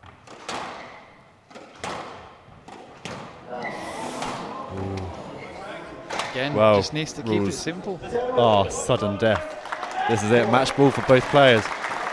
It's been an absolutely fabulous game either way, you know, they both deserve it. It's going to be a ferocious final rally.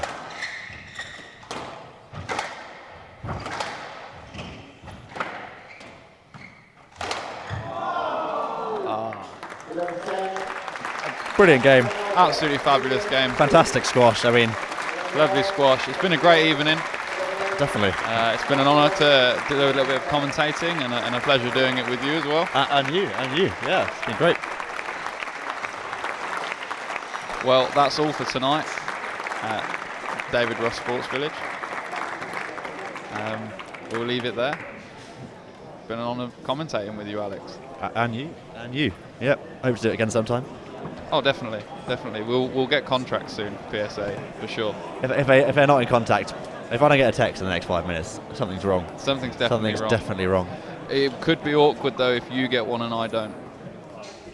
That's true. Well, I'd like to say that I wouldn't tell you, but I would. I'd let you know. I really appreciate that. That's just what friends do. So stick to the day job then, yeah. No, cool. Thank you. Well, that's this all is from us us. signing off. See ya.